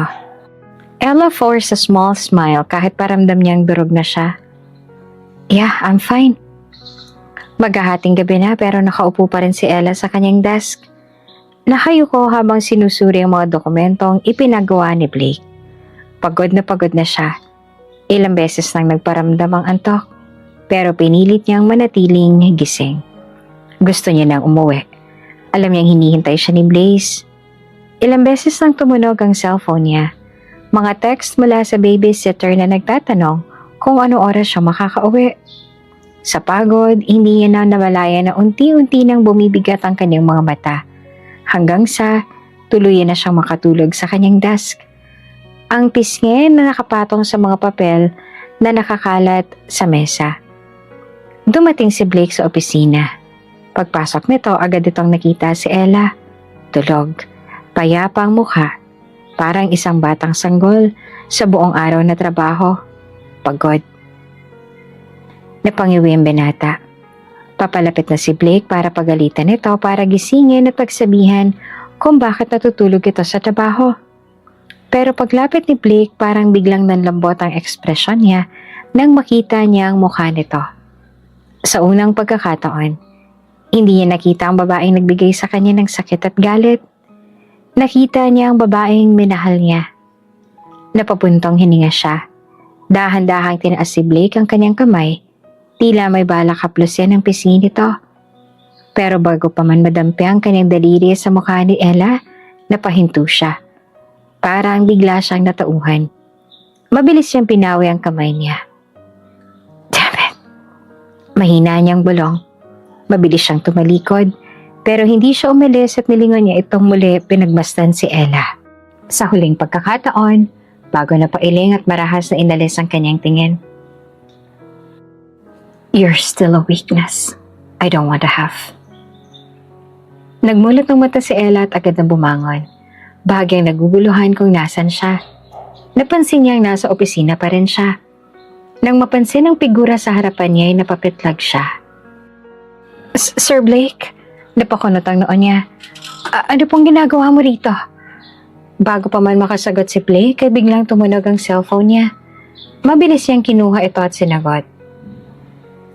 "Hello?" Sa kabilang linya bumungad ang boses ng babysitter niya. Kapansin-pansin ang panik sa tono nito. "Miss Ella, si Blaze, dinala ko siya sa ospital. Ang taas po kasi ng lagnat niya, hindi bumababa." Nanlamig ang kanyang katawan. "Ano?" Mabilis siyang napasapo sa noo. "Anong ospital? Nasaan kayo?" Habang nakikinig sa sagot ng babysitter, mabilis siyang tumayo. Hindi na iniisip kung ano man ang nasa paligid niya. "Kailangan ko umalis," sabi niya nang hindi mo lang tinitingnan si Blake. "May emergency." Napakunot na si Blake. "Ano nangyari?" "Nasa ospital ang anak ko." Napakurap si Blake. May kung anong saglit na gulat sa mukha nito bago bumalik sa dati nitong matigas na ekspresyon. "It's late, Ella. Wala kang masasakyan. I'll drive you." Kahit ayaw niyang sumama kay Blake, mas mahalaga si Blaze sa ngayon. Kaya naman hindi na siya tumanggi. "Let's go," mahina niyang sabi. At sa loob ng ilang minuto kasabay ng matinding kaba sa kanyang dibdib, mabilis silang lumabas ang opisina patungo sa ospital kung nasaan ang kanyang anak. Pagdating nila roon ay mabilis na bumaba si Ella mula sa sasakyan. Hindi alintana ang pagod at takot na bumabalot sa kanya. Agad siyang tumakbo papasok ng ospital habang nakasunod pa rin sa kanya si Blake. Pagpasok nila, sinalubong siya ng kanyang babysitter. Halitang balasa at pagod. Miss Ella, nanginginig ang boses nito. Pasensya na po, ang taas talaga ng lagnat ni Blaze. Hindi na bumababa kahit binigyan ko ng gamot. Kaya dinala ko na siya dito. Sinabi ng doktor na infection daw pero stable naman na siya ngayon. Parang nawala ang bigat sa dibdib ni Ella sa narinig. Kahit papaano ay gumaan ang kanyang pakiramdam. Salamat. Salamat sa iyo. Mahinang tugon niya kahit hindi pa rin nawawala ang kaba. Nasaan siya? Itinuro ng babysitter ang isang silid. Hindi na siya nag-aksaya pa ng oras at agad itong binuksan. Pagpasok niya, bumungad sa kanya ang kanyang anak. Nakahiga si Blaze, mukhang nangihina, ngunit nang makita siya ay bigla itong umiyak. Mama! Para namang piniga ang puso ni Ella. Agad siyang lumapit sa kama at niyakap ang anak. Nandito na ako, baby. Bulong niya habang inahaplos ang likod ni Blaze. I'm sorry. I'm so sorry na late si Mama. Patuloy na umiyak ang Blaze habang mahigpit na kumakapit sa kanya. Ramdam niya ang takot ng bata. Mas lalong sumikip ang dibdib niya. Sa likuran, nakatayo lamang si Blake sa may pinto. Tahimik na nakatingin sa mag-ina. Hindi ito nagsalita. Hindi rin ito maintindihan ng sarili kung bakit hindi siya makaalis. Ang alam lang ni Blake, hindi niya inaasahan ang eksenang ito. Hindi niya inaasahan na makikita nito si Ella sa ganitong sitwasyon. Kasama ang anak. Abala si Ella sa pag-aasikaso ng mga papeles nang lumapit sa kanya si Blake pero bago ito makapagsalita ay may isa pang dumating. Agad siyang napatingin sa bagong dating na babae at bumungad sa kanya ang isang napakagandang babae na may matikas sa tindig at malambing na ngiti. Lumapit ang babae kay Blake at bigla itong nimakap kay Blake at humalik sa pisngi nito. I miss you, hon. Malambing na sabi nito. Para bang saglit na huminto ang mundo ni Ella. Para may malamig na hangin na dumaan sa kanya habang pinapanood ang natural na kilos ng dalawa. Lalo pang tumindi ang sakit na naramdaman niya nang makita niyang pinulupot ni Blake ang braso sa bewang ng babae, pero pinigili niyang ipakita ang nararamdaman. Sino siya, hon? Tanong ng babae habang nakatingin kay Ella. Walang pag-aalinlangan naman na sumagot si Blake. Walang emosyon ang kanyang boses. She's Ella, my new secretary. Lumingon sa kanyang babae at ngumiti. Hi, I'm Laura, his fiancée. Napakasakit. Parang may kung anong tumusok sa puso ni Ella, pero hindi niya ipinakita. Ngumiti rin siya pabalik kahit na parang unti-unting humihina ang loob niya. Good morning, Miss Lara. Magalang niyang bate, sabay bahagyang pagyuko. Nang lumakad na ang dalawa papasok sa opisina ni Blake, sinundan niya sila ng tingin. Doon na nawala ang kanyang ngiti. Hindi niya maintindihan kung bakit may kirot sa kanyang dibdib, kahit alam naman niyang wala siyang karapatan para maramdaman ito. Ngunit nang lingunin siya ni Blake, mabilis niyang ibinalik ang kanyang ngiti. Isang araw ay isinama siya ni Blake sa isang meeting sa isang sikat na restaurant sa syudad. Pagpasok nila, agad niyang napansin ang isang pamilyar na mukha, si Mara, ang dati niyang secretary. Nanlaki ang mga mata ni Mara nang makita siya. Ma'am Ella? Bulalas nito bago mabilis na lumapit at niyakap siya ng mahigpit. Diyos ko, sobrang saya ko na makita kayong ayos lang. Ang dami kong gustong itanong sa'yo, ma'am. Ang tagal mong nawala. Wala akong naging balita sa'yo, ma'am. Bahagya namang napangiti si Ella. Masaya siya na kahit ilang taon nang lumipas, ay hindi pa rin siya nito nakakalimutan. Ngunit nang mapansin ni Mara si Blake sa likuran niya, napakunot ang noon nito. Halatang nagtaka. Sir Blake, mahina nitong sabi bago tumingin pabalik kay Ella. Alam ni Ella kung anong iniisip nito. Alam niyang hindi nito inaasahan na si Blake ang kasama niya. Kaya agad siya nagsalita. Siya ang boss ko. Secretary niya ako. Nakita niya ang bahagyang pagkawala ng sigla sa mukha ni Mara. Ngunit pilit pa rin nitong umingiti. Ganun po ba? Akala ko Hindi nito tinuloy ang sasabihin at nagpaalam na sa kanila. Mukhang may mahalaga kayong sadya dito. Hindi ko na po kayo aabalahin. Bumaling ito kay Blake at magalang na bumate. Nice to see you again, Sir Blake. Tumango lamang si Blake at walang emosyon sa mukha. Pagkaalis ni Mara, naupo sila sa kanilang pwesto at sinimulan ng meeting kasama ang ilang negosyante. Si Ella, bagamat kinakabahan, ay pinilit na mag-focus. Ngunit bigla na lang, may dumating na isang lalaki at napuno ng tensyon ng paligid nang makilala niya ito, si Mr. Escobar. Bago pa siya makagalaw, isang malakas na sampal ang dumapo sa kanyang pisngi. Ang tagal mo akong pinagtaguan, hayop ka! Mariing sabi nito, punong-puno ng galit. Natulala si Ella. Hindi niya inaasahan ng ganitong pangyayari. Sa isang iglap, parang bumalik ang lahat. Lahat ng takot na matagal niyang itinago. Ngunit bago pa makapagsalita si Mr. Escobar, isang malamig na tinig ang umalingaw-ngaw. Take your hands off my secretary. Lahat ay napatingin kay Blake, na ngayon ay nakatayo at nakatitig ng matalim kay Mr. Escobar. Halatang hindi ito natutuwa sa ginawa ng lalaki. Wala kang karapatan na saktan siya. Malamig na dagdag pa ni Blake. Security, ilayo niyang matandang ito dito. Agad na lumapit ang dalawang gwardya ng restaurant. Sir, kailangan niyo na pong umalis. Napapikit si Ella sa kaba. Hindi niya alam kung ano ang susunod na mangyayari. Bago pa tuluyang lumabas si Mr. Escobar, sinulyupan siya nito ng matalim at bumulong. Hindi pa tayo tapos, Ella. Nang makaalis na ito ay agad siyang tinanong ni Blake. Are you okay? Mabilis siyang tumango kahit na nanginginig pa ang kamay niya. Oo, ayos lang ako. Kitang-kita pa rin ang takot sa mukha ni Ella. Kahit anong pilit niyang itago, hindi niya kayang itanggi ang pangangatog ng kanyang kamay at ang panlalamig ng kanyang katawan. Hindi niya rin mapigilan ang mabilis na paghinga. Pakiramdam niya ay bumabalik siya sa panahong akala niya ay matagal niya nang lalampasan. Kaya sa isang malalim na hinga, mahina niyang sinabi kay Blake, Sir, kung pwede po, gusto ko nang umuwi. Naningkit ang mga mata ni Blake, waring pinag-aaralan ng ekspresyon niya.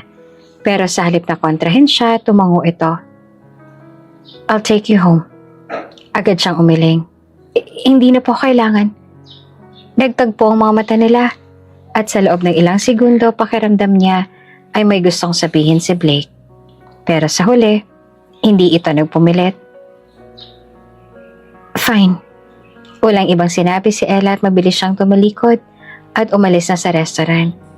Hindi na naghintay ng sagot mula kay Blake. Pagdating niya sa apartment, halos mabitawan ng babysitter ang hawak nitong tsa ng kape nang makita siyang dumating ng mas maaga kaysa sa inaasahan. Ma'am Ella, anong ginagawa mo rito? Akala ko gabi pang uwi mo. Pero hindi siya sumagot. Ang nasa isip niya lang ay makita si Blaze. Nasaan si Blaze? Agad niyang tanong. Nasa kwarto po, naglalaro. Hindi na siya nag-aksaya ng oras. Mabilis siyang naglakad papunta sa silid ng anak. At nang makita si Blaze, agad siyang lumuhod at niyakap ito ng mahigpit. Mama? Nagtataka na tanong ng bata. Hinawakan ni Blaze ang mukha niya. Wari sinusuri kung ano nangyayari. Mama, bakit po ikaw umiiyak? Pero hindi siya sumagot. Sa halip ay masinigpitan pa niya ang yakap sa anak. Pilit na tinatago ang nangingilid na luha. Takot na takot siya. Mas natatakot siyang madamay ang anak niya sa bangungot na akala niya ay tapos na. Mula nung araw na yon, naging balisa na si Ella. Kahit anong pilit niyang itago, halata sa kanyang kilos na hindi siya mapakali. Sa trabaho, madalas siyang tulala. Kahit nasa harap na siya ng computer, hindi niya naisa sa puso ang ginagawa. Ilang beses siyang tinanong ni Blake, Ella, are you okay? At gaya ng dati, Sinungaling niyang sagot. Opo, ayos lang po ako. Pero alam niyang halata ni Blake na malalim ang iniisip niya. Lumipas pa ang mga araw pero hindi niya magawang ibalik ang focus niya sa trabaho. Kahit anong pilit niyang iwasan ng takot na bumabalot sa kanya, hindi niya ito matakasan. Hanggang sa isang araw, pumasok siya sa opisina ni Blake. Isang sobre. Ang kanyang resignation letter. Wala siyang sinabi. Wala siyang paliwanag. Basta na lamang siyang umalis. Nang makita ni Blake ang resignation letter, napakunot ang noon niya. She resigned? Tanong nito sa sarili at hindi makapaniwala. Bigla siyang napahawak sa noo. Hindi niya inaasahan ito. Kinuha niya ang cellphone at agad na tinawagan si Ella. Walang sumagot. Sinubukan niya ulit. Wala pa rin. Paulit-ulit siyang tumawag pero sa bawat sagot ng voicemail, lalo siyang nababahala. Bakit biglaan? Bakit hindi man lang ito nagpaalam? At higit sa lahat, bakit hindi ito sumasagot sa mga tawag niya? Bumalik sa isip niya ng sandaling sinabi ng mga taong binayaran niya na nahanap na nila si Ella at nag-apply ito bilang janitress. Sir, natagpuan na namin ang iyong ex-girlfriend. Nag-apply na janitress pero may 7-year-old na anak. Imporma sa kanya ng lalaking kaharap. Tiningnan ni Blake si Mrs. Villaroman.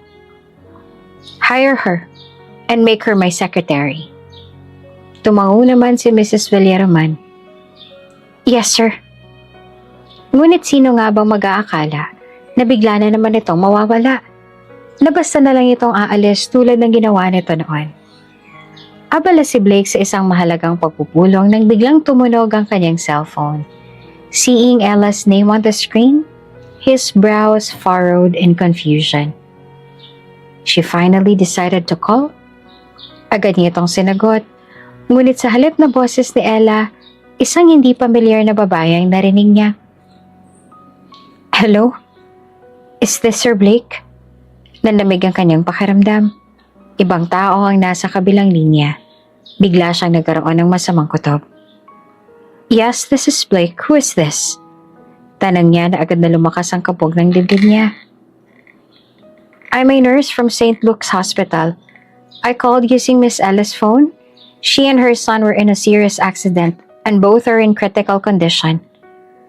Parang may bumuhos na malamig na tubig sa kanya. Biglang nawala ang lahat ng iniisip niya. What?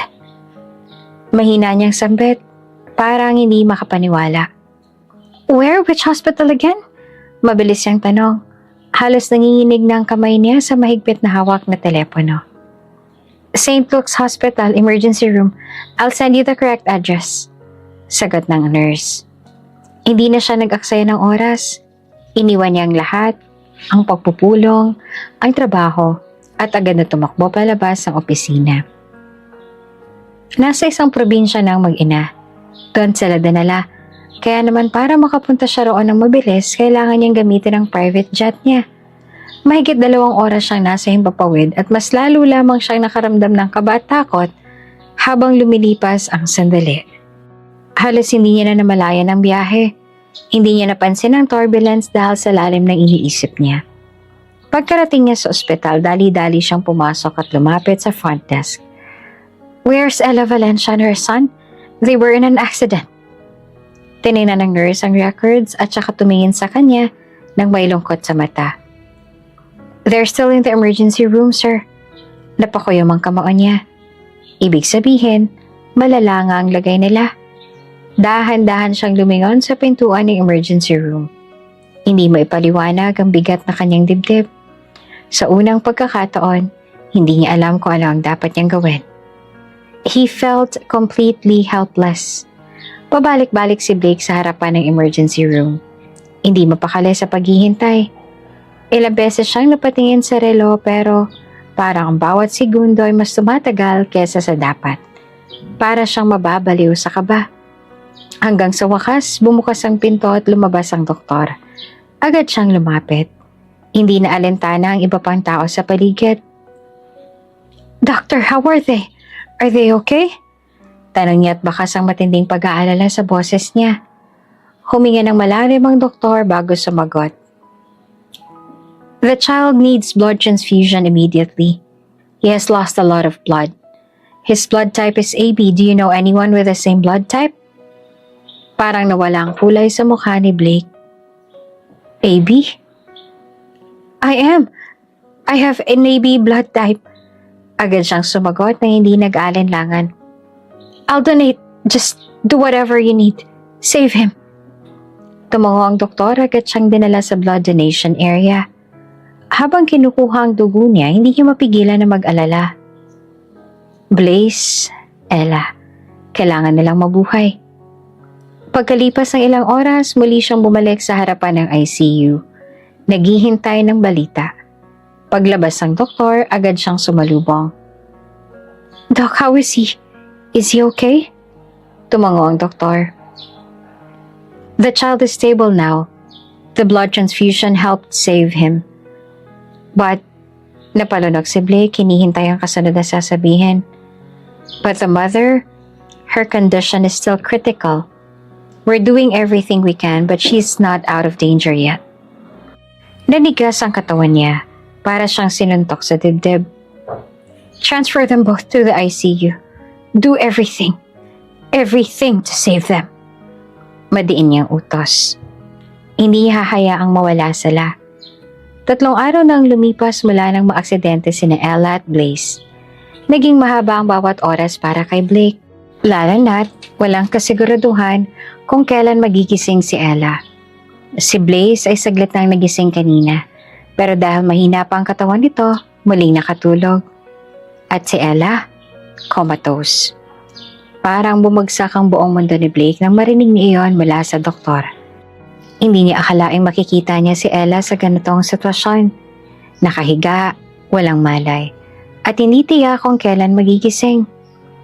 Habang nakaupo siya sa waiting area ng ICU, dumating ang isang pamilyar na mukha.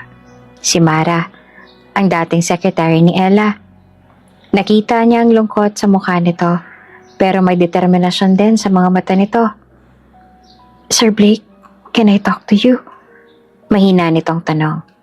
Tumingin siya dito at pagod ang kanyang ekspresyon. What is it, Mara? Huminga ito ng malalim bago nagsalita. It's about Ella and everything you need to know. Nagtama ang kanilang mga mata at nakita ni Blake ang matinding pag-aalinlangan kay Mara. Parang may mabigat itong sasabihin. Go on. Seryoso niyang sagot. Ma'am Ella never betrayed you, sir. She never cheated on you. Alam ko po ang lahat dahil naroon po ako at ako po ang lagi niyang kasama. Alam ko rin po kung gaano kayong kamahal ni ma'am. Kaya kahit kailan ay hindi niyo magagawang lokohin kayo. Diretso ang sabi nito.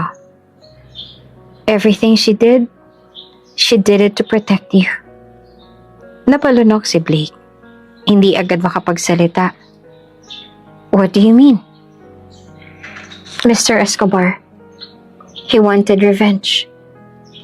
He thought Ella's father was the one who killed his grandson.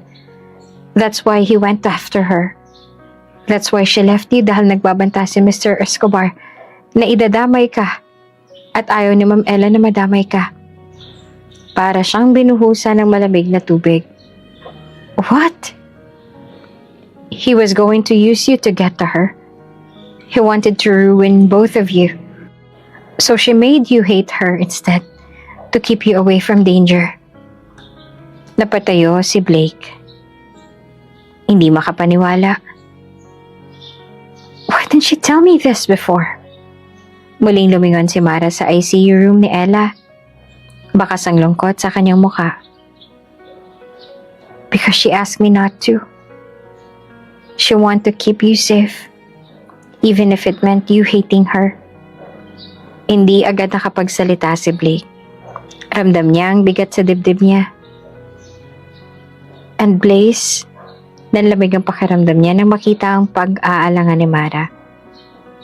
He is your son, Sir Blake. Blaze is your child. Tumigil ang mundo niya. No, that can't be. Halos pabulong niyang sabi. Pero alam niyang hindi nagsisinungaling si Mara. Si Ella, ang anak niya. Anak niya kay Ella si Blaze. Napalunok siya. Hindi alam kung paanong tatanggapin ang lahat ng nalaman niya. Why now, Mara? Why are you telling me just now? Tanong niya. Halatang may bahid ng galit at pagsisisi ang boses niya. Because Ma'am Ella begged me not to tell you, sir. She thought it's the only way to protect you. Sagot ni Mara. Halos mahulog ang luha nito.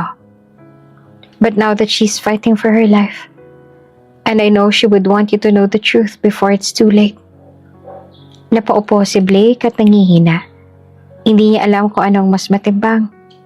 Ang sakit ng katotohanang iniwan siya ni Ella para protektahan siya, o ang pagsisising hindi niya ito naintindihan noon.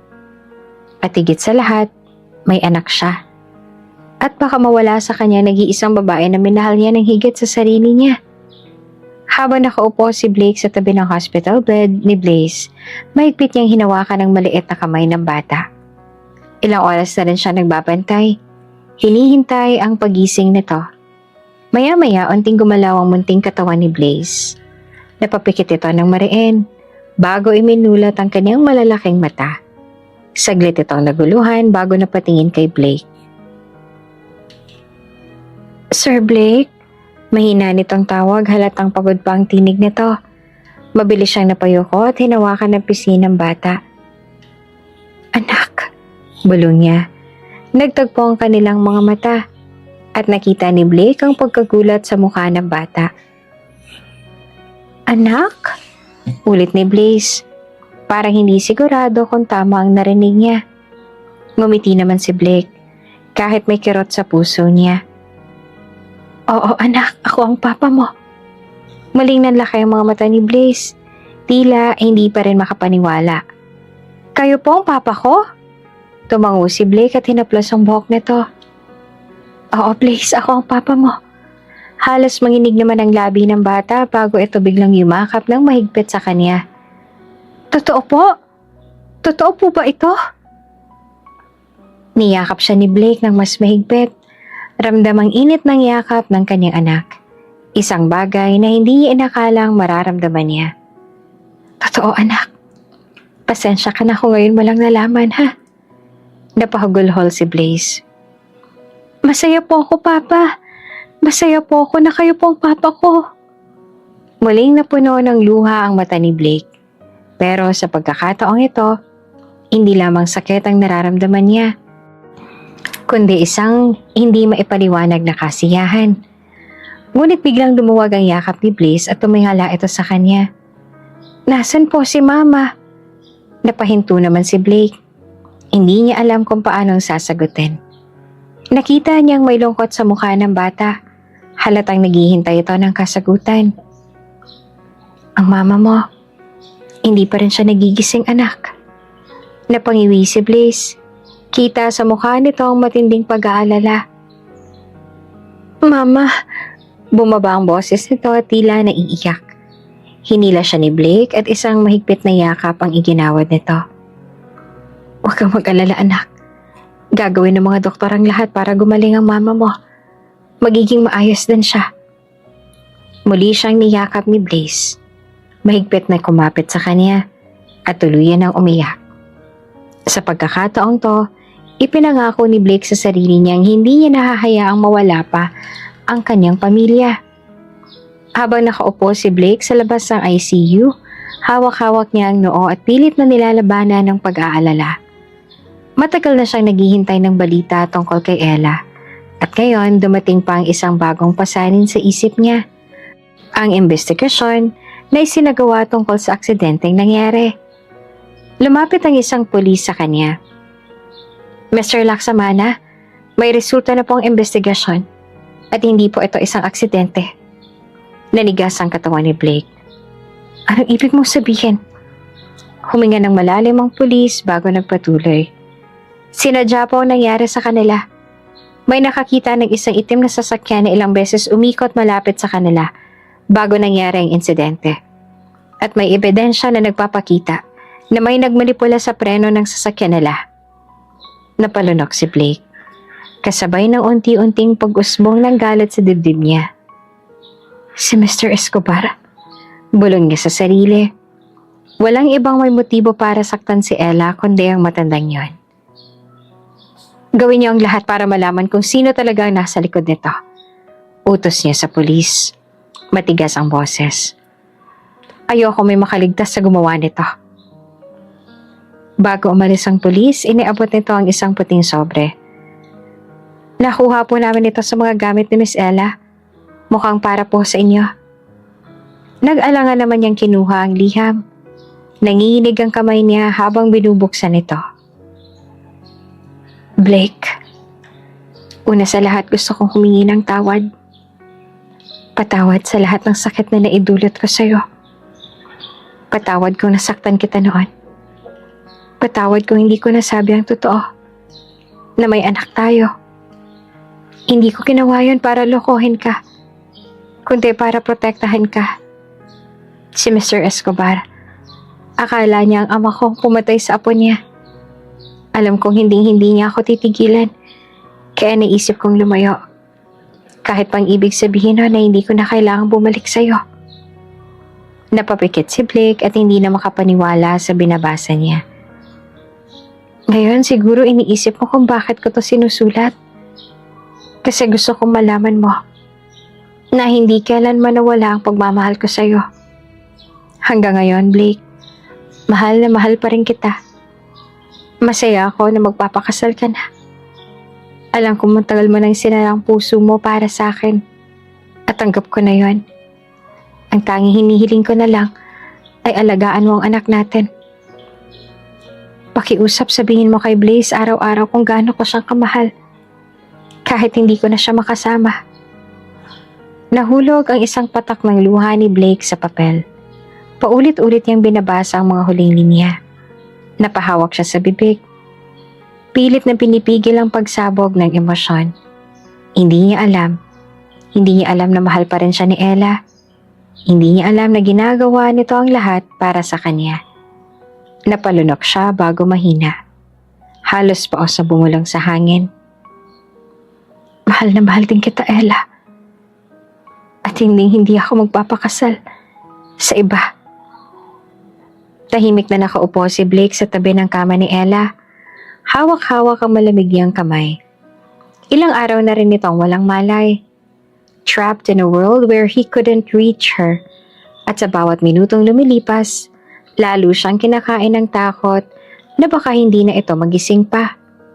Pero ngayon, dahan-dahang gumagalaw ang mga daliri ni Ella, kasabay ng marahang pagmulat ng kanyang mga mata. Blake sucked in a sharp breath. Ella? His voice was soft, almost afraid. Napansin niyang gumalaw ang kamay nito. Pilit na inaabot ang kanya. Agad niya namang hinawakan ito at masuyo at may kasamang kaba. Blake. His grip on her hand tightened, relief and fear twisting inside him. You're awake. Thank God you're awake. Ella gave him a weak smile, her eyes searching his as if memorizing every detail. Blake, I love you. I've always loved you. His breath hitched and he leaned closer. I love you too, Ella. I never stopped. A tear slipped down her cheek and he wiped it away with trembling fingers. Nagpigil siya ng hikbi bago nagpatuloy. The wedding, my engagement to Laura, it was never real. It was arranged. I don't love her. I never did. Ella's lips quivered. Is that true? Tumango ito, his eyes pleading for her to believe him. Only you, Ella. It has always been you. And I've already forgiven you. I just need you to stay. Please stay with me. Pinikit nito ang mga mata at nanginginig na huminga ng malalim. Nang muli itong magmulat, her gaze was softer, full of something he couldn't quite name. Blake, promise me something. His heart pounded. Anything. She gave him the smallest, saddest smile. "Take care of Blaze. Love him. Tell him every single day how much his mother loved him." Blake's throat burned. His hands trembled. "Ella, don't talk like that. You will tell him yourself. You're going to be fine." Nanatili ang ngiti nito. Ngunit ang mga mata nito ay nawala ng kislap. "I love you, Blake. Always." Then her hand slipped from his. The heart monitor let out a long, piercing tone. Blake froze. "Ella!" Nangangatal ang boses niya. "Ella, wake up! Please wake up!" No response. No, Ella, come back! Don't do this!" Panic crashed into him like a tidal wave. He grabbed her shoulders and shook her lightly. "Nurse! Doc, please help her!" Pumasok ang mga doktor sa loob. He stumbled back, his hands trembling as he watched them try to bring her back. "Charging! Clear!" Her body jolted from the shock, but the monitor still screamed its deafening endless tone. Blake clenched his fists, his nails digging into his palms. "Not like this. Not now. Not when he just got her back." The doctor's voice sliced through the air like a blade. Time of death, 11:43 p.m. Blake's knees buckled.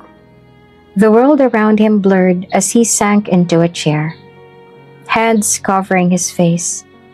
His body shook violently, his breaths coming in broken gasps. No, this wasn't real. Ella couldn't be gone.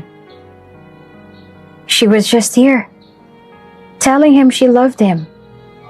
She was just here, smiling at him like she always did. His chest ached, his heart shattering into pieces too small to fix.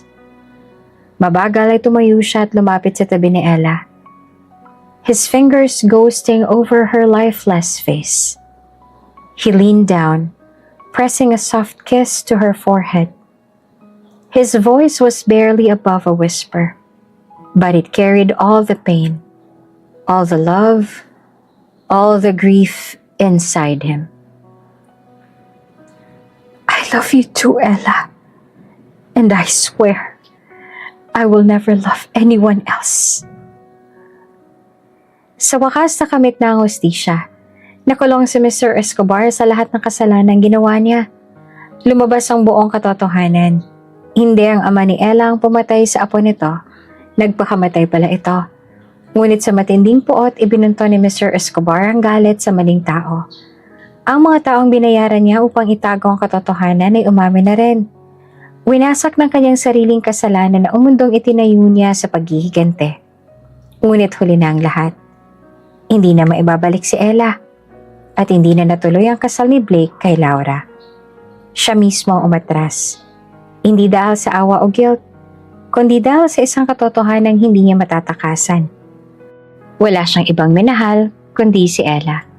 At kahit wala na ito, kahit hindi niya na ito muling mayayakap o makikita pang nakangiti, alam niyang siya pa rin ang tanging babaeng mamahalin niya. At ngayon, narito siya, sa kanyang puntod.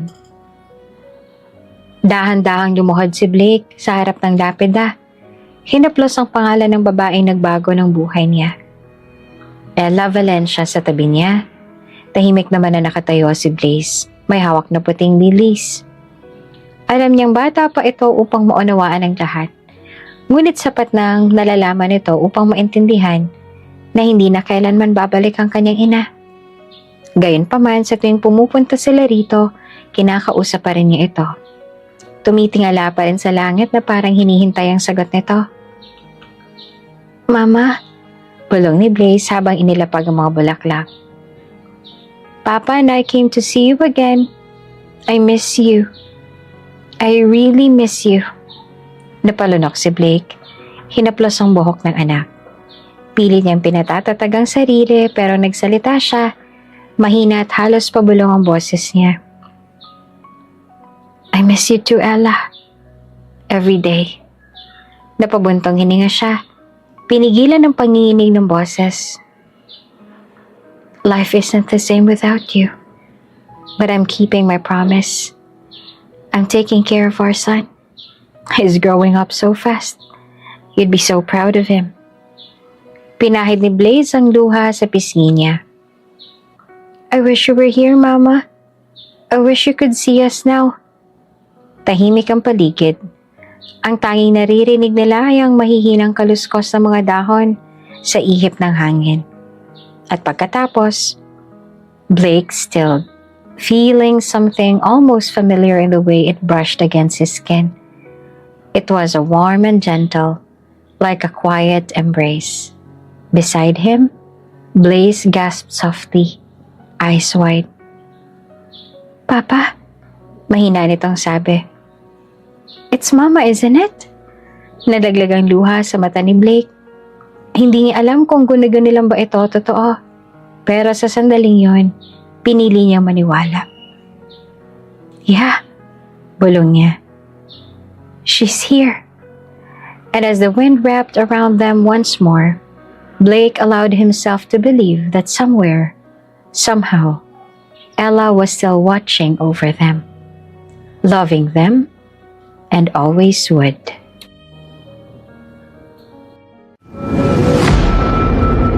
Kung bago ka pa lang sa channel na ito, Ate Jane TV, huwag kalimutang pindutin ang notification bell and subscribe button.